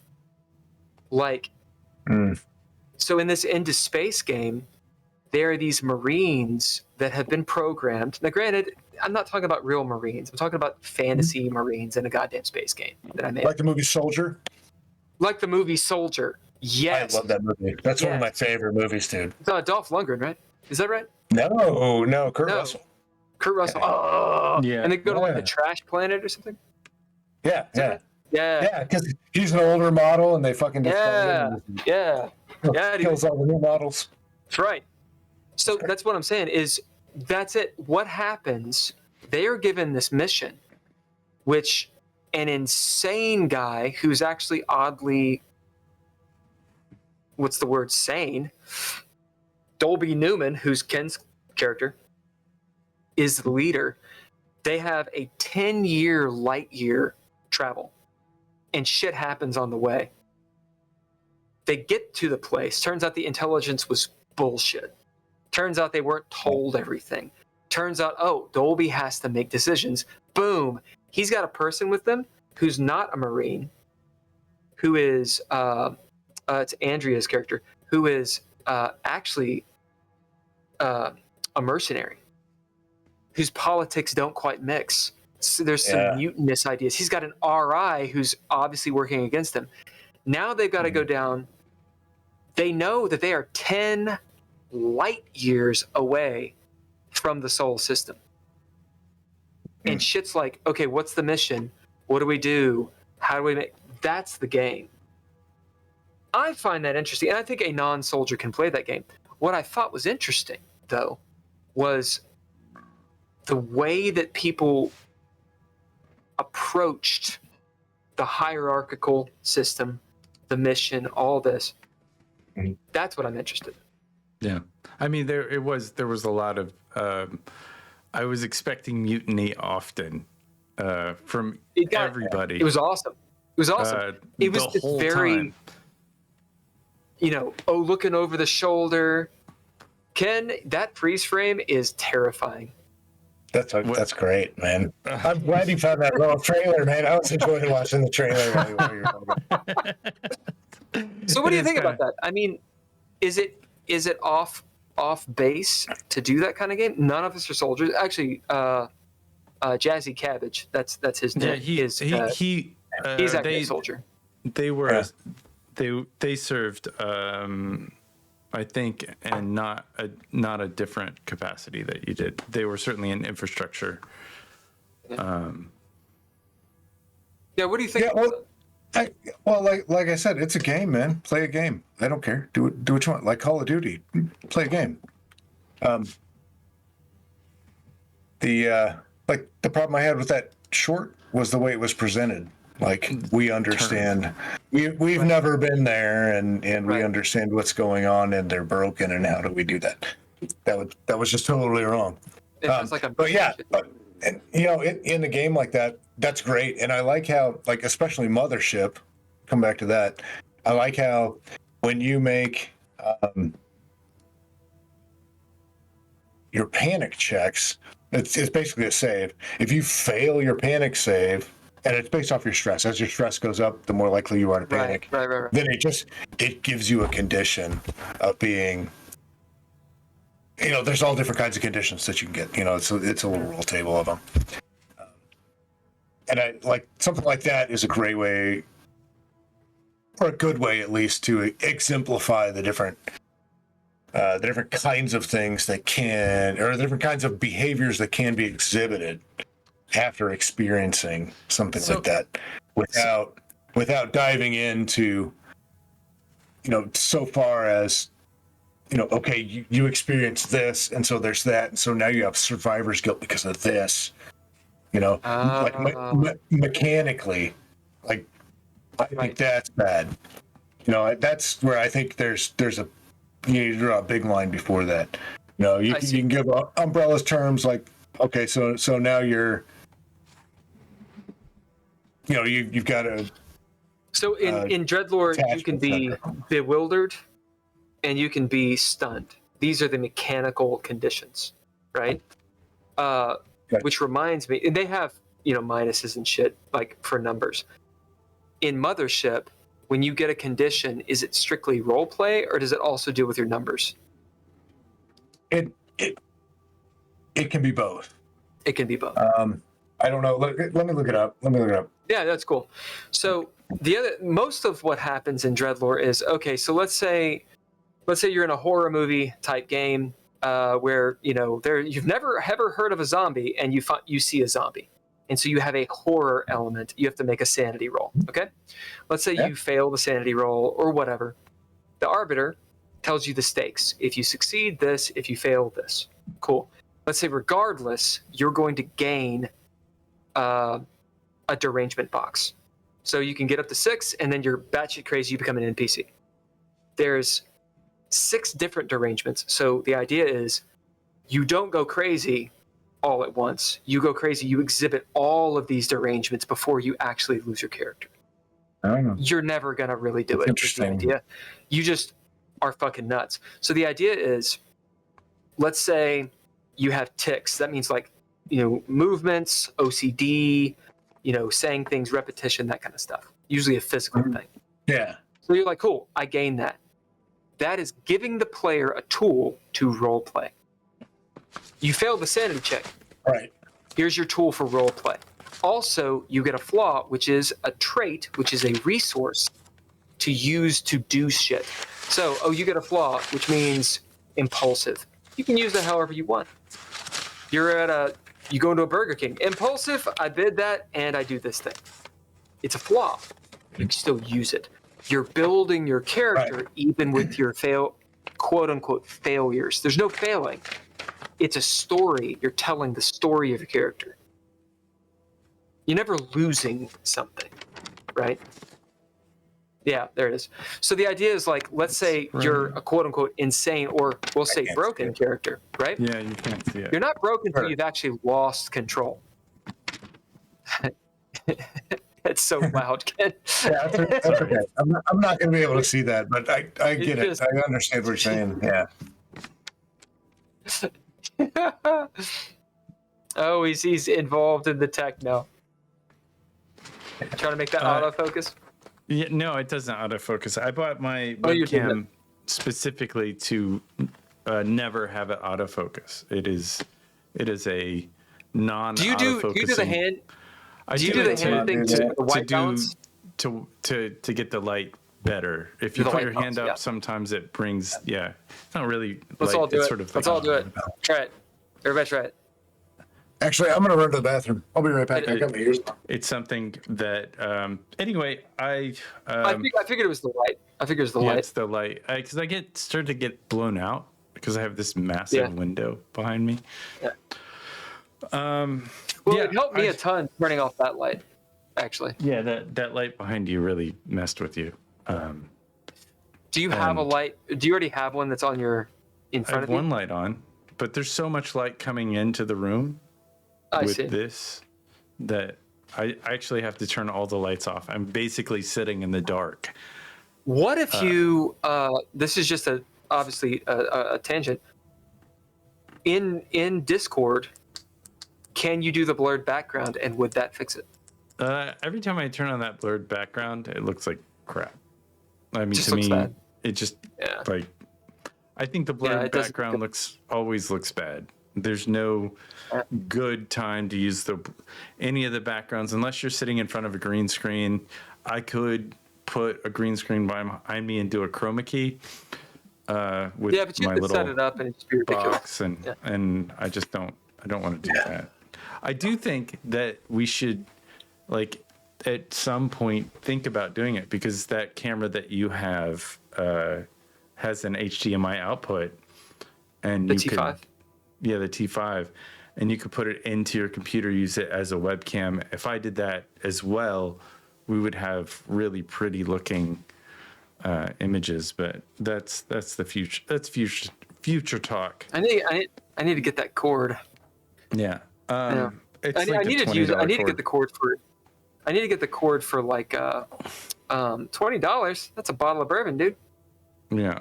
Well, you wouldn't be able to drink for a couple of days if that's where you're at. Yeah, figuring it out for like a monitor would be good. Yeah. One of the things that I had the issue with Call of Duty, if you want to go back there. Yeah. Please. Like this little moment, like this dude is like on top of this building, just running around, like shooting other people on the building. And good job, dude. You just killed that guy. And like jumping on the edge, you know, he's like, oh, he's catching his gear, but like he shoots another person on here. There's nothing wrong with that. No, it's fine, but there was a moment. I thought there was a moment where See, he that like can be taken out of context. Right? What we just said. Did you get owned, Ken? Did you get owned and got mad? Is that what happened? no, there was a moment where I'm trying to find, like, this guy's like running around the top of this building and like jumps off the side like it's no big deal. And it's like you wouldn't fight like that. I mean, it's a game. It's not, it's a game. You know. Well, that's. I mean, getting into game creation. Right. Exactly. The game teaches you how to play. Right. If the game allows you to jump kick everybody and then uppercut them and always win and then sweep. Mm-hmm. Anybody know the reference? Yeah, like he jumps up on the side of this building and he's like running the side of the building like it's no big deal. In real life, somebody jumping up and down, and then here he goes jumping off. Don't mind me. Like, I guess. But the thing is, is that you don't play these games. Yeah. Because you're like, I want real life. You play these games because you're trying to decompress. Yeah. You're trying to have fun. This is a stress relief. Or I want the adrenaline experience without the drawbacks, right. Like when you run all over all those people on the sidewalks of GTA, it's no big deal, you know. It's kind of this is nice. You do the shit, and this is the dark side of the psyche, right? That people write about and that I think about. What happens? And this is, I mean, like a movie, maybe not a good movie, about Vietnam. I mean, the Watchmen series. Oh, Watchmen was great. I love the Watchmen. Deeply explores this. What does a person do when they're given permission to be able to do what they want? This is an old idea. The fucking One Ring. The One Ring that turns you invisible, that is not a Tolkien idea. That's an idea from I want to say it's Socrates. It might be Plato. No, he got it from Norse mythology. But you're right. The same type of ideals occurred back in the Greek ever since mankind started writing things down. The Epic of Gilgamesh talks about the same kind of thing. So tell us about it. Oh shit. This is where we get in Just trouble. ruminate. I don't what does Gilgamesh say? I mean, like, Okay, good. what do you mean? What is your perspective on it? About the permission to kill. To do what you want. It's the Invisible Man story with fucking Kevin sure. Bacon. Like if you not could living get paper. away Yeah. with it. Right. The idea is the One Ring corrupts. Why? Because you can get away with it. Mm-hmm. Yeah, because What is it real gives you virtue? permission. This actually comes back to community. I'm going to try to do it best I can. So, like we're talking about the military, right? And about what it takes to break some people, or where your points are. My point was you don't really get broken. You just occasionally you'll compromise your values because you have to end a situation. Or you have to accomplish a mission. So maybe you have to compromise some of your values to do that, whether that's respect for human life or not. Some people have no respect for human life at all. And the only thing that keeps them from, murdering or raping or pillaging or whatever Riding the horses, yeah. is that social structure. And so those people, I think everybody has a little bit of that in them, but Sure. that's a little different point. But those people who already had that on their sleeve can be given permission very easily to do those things by being given authority, whether it's joining the military and being issued a gun, which that's a little overstatement. There's so much oversight. There's so much oversight. Being a cop, 1,000% being a cop. Being a fucking cop. I appreciate cops, by the way. But being a cop? Even being like promoted to PTA secretary, it went to their head. It's the exact same thing. Sure. They don't want the position because they want to execute the position and make the position functional as its societal function. They want the position because they want to be on fucking top. Right. And I think that's the One Ring. That's the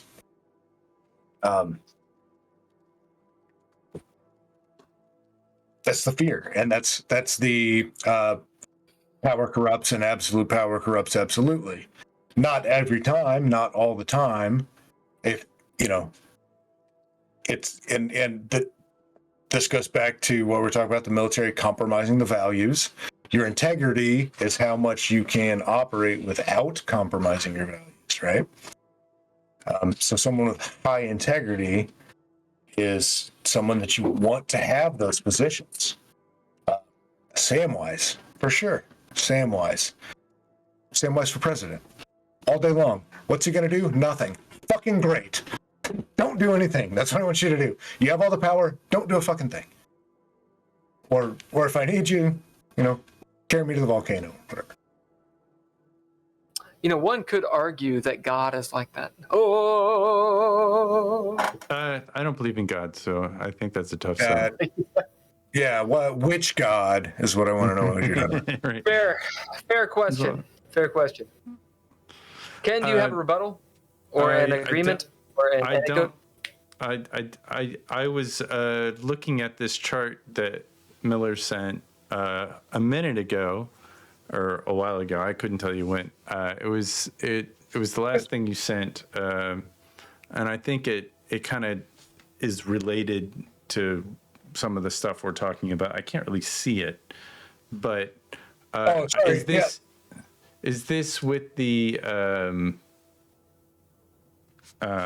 it's kind of the chart for Mothership, like the derangement chart? Yeah, these are the panic effects after you do after you gain stress and do your panic check and fail. So there would be essentially the breaking point in Mothership, and these are the different behaviors or panic effects. And so you roll for each of these panic effects like based off any situation. You get one of these like if you encounter something and fail, and then you roll a d20, and it's like this is kind of given to you to enact and participate. That's sort of, but the way they scaled it, I really like. So, you know, when you rolled the character earlier, you have a stress, right? Mm-hmm. Stress level, and so as you play, like every time you fail a skill check, every time you fail a fear save, and there's some other ways where you gain stress, right? And stress goes from 0 to 20. Mm-hmm. So when you make a panic check, that's a d20. It's the only d20 roll, as far as I'm aware. Mm-hmm. The only d20 roll in the rules. Mm-hmm. And you have to roll above your stress. Mm-hmm. If you don't roll above whatever your stress level is, then you get the effect here based on what your roll was. So if your stress is 15 and you roll a 13, then you have the effect of Death Wish for the next 24 hours. Whenever encountering a stranger or known enemy, make a sanity save or immediately attack them. So that's the psychological effect. Oren over here, he has a stress of 2. I mean, how do you get more stress? I mean, it seems like it's unlikely that. I mean, I'll just roll a d20. I rolled a 12, and then I rolled another 12. Mm-hmm.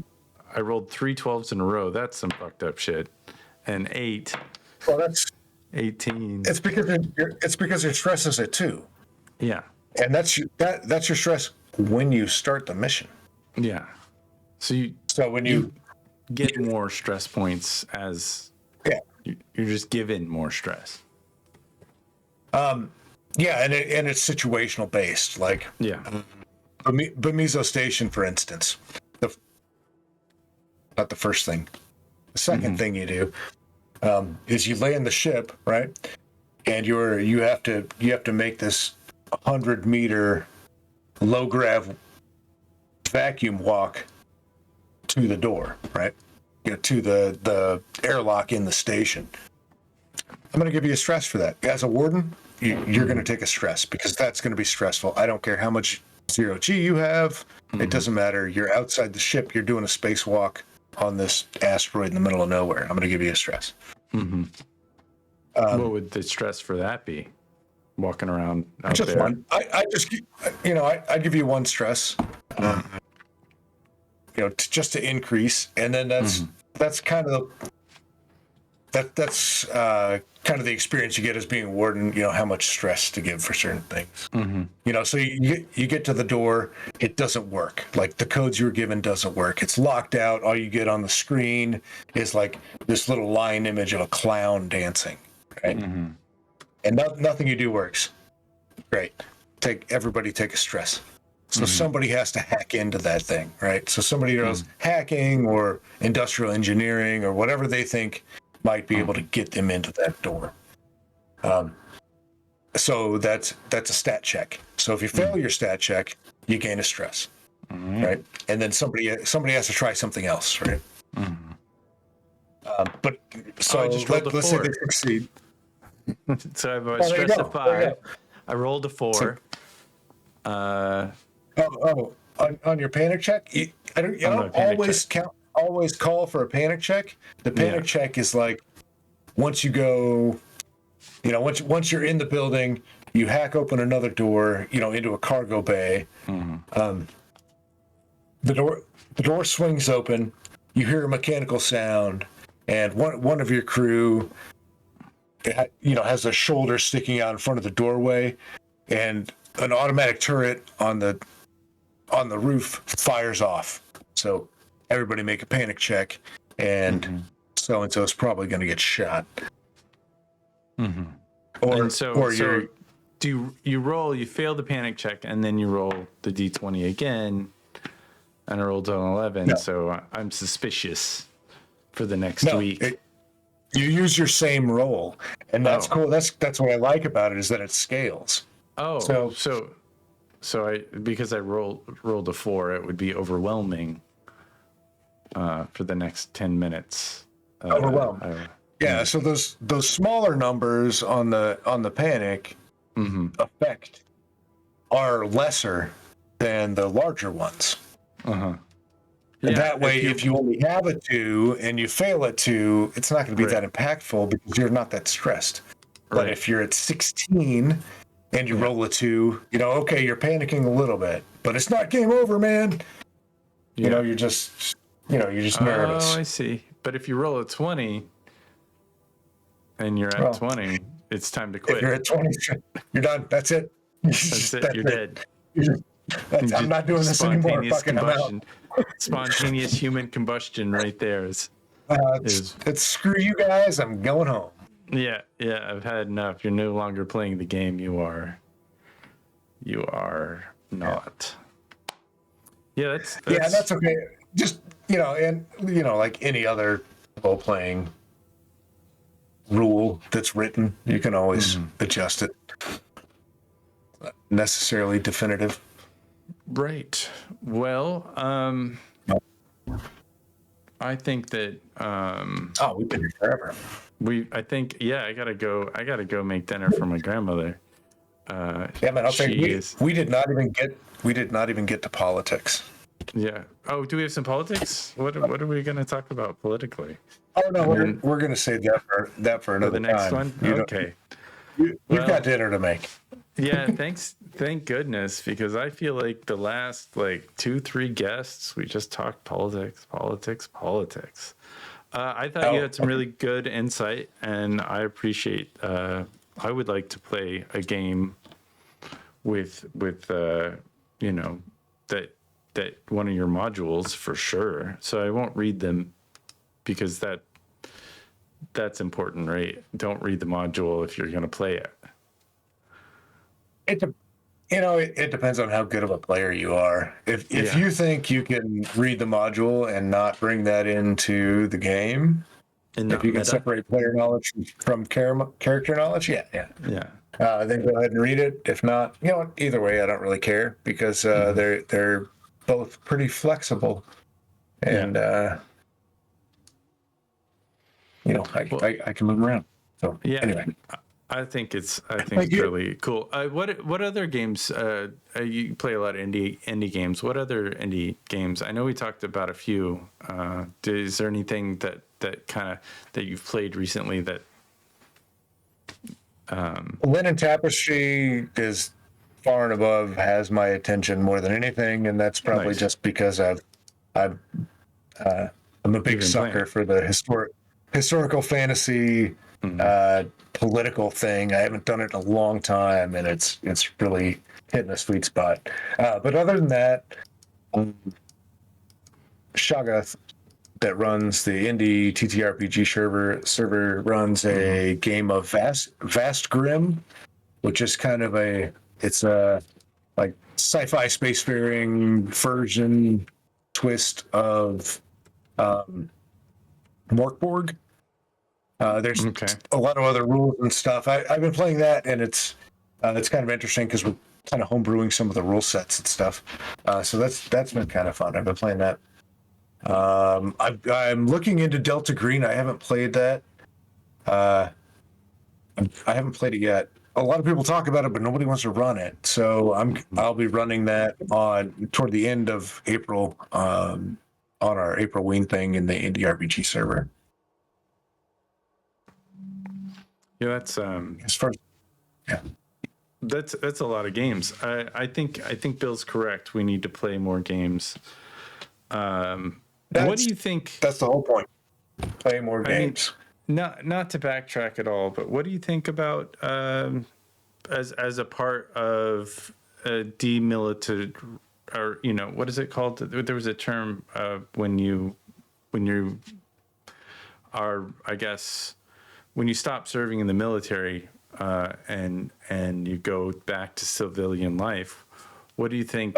Do you think role-playing games would be a good additional service for people who've served? I think they can be. You'd have to be real careful with it. Mm-hmm. Well, I mean, you don't really have to be real careful with it. I mean, Sorry, I think I'm overanalyzing it. Yeah. I think role-playing games are good for everyone in every Okay. social circumstance because it allows you to separate culture, or at least put your culture outside of you and experience and think about other cultures, so that the culture that you're in, or you've been exposed to for your life, isn't the dominant culture in your life, and you'll violently defend it as humans do. If you're exposed to other cultures and other ways of thinking, then you're more open to be, or I think you're more available to be open to freedom and allowing other people to be free. I think that's one of the things that isn't stressed enough from the change from military culture to civilian culture, is that military culture is very, very strict. And not only is it strict top down, it's strict side to side. Like you have, like, everybody has to make sure everybody else is on the same page all the time. Correcting each other, and there's one right way to do everything. And then when you get out, it's not that way. And that is specifically why we defend what we defend, is that nobody has to live under a strict structure. And I think there's, especially lately, the past 20 years, historically speaking, the past 20 years or so, that has fallen way up. Like, people don't understand that at all. Like, no, that has not been reinforced. Like, coming from a military culture to a civilian culture is at least similar, if not worse, than coming from a foreign culture into American culture. Sure. Because American culture should at least ostensibly be, have those values of freedom, liberty, individual rights. Very different from the military and a lot of other countries. Yeah. Anyway, that's our segue. Yeah. I think that's really interesting. Both Bill and I have lived out of the country for some time, and coming back was definitely an adjustment in its own way. Mm-hmm. Do you have like a quote or an anecdote or a joke or any kind of thing? Because I want to give you the last word that you want to say. You said it earlier. Play more games. Play more games. That's what it's about. Just play games, dude. So much. That's rad. I think we should definitely play more games.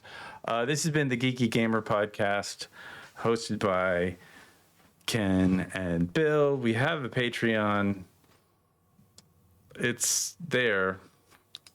All lowercase letters, Mr. Interrupt. They do the music that you hear in the background. Couchfire Media supplies art and media production. Twiri Blade Production really needs to update their ID card because it is long expired. And Miller, thank you for being here. I look forward to seeing you again on Monday. Yeah. Thanks for listening to my drunken ramblings. It's awesome. It's awesome. Anytime you want to be on here, if you want to join us and interview other guests, I'm sure you are welcome. That's a big ask. Yeah. Well, it's up to you. Maybe. All right. Have a good.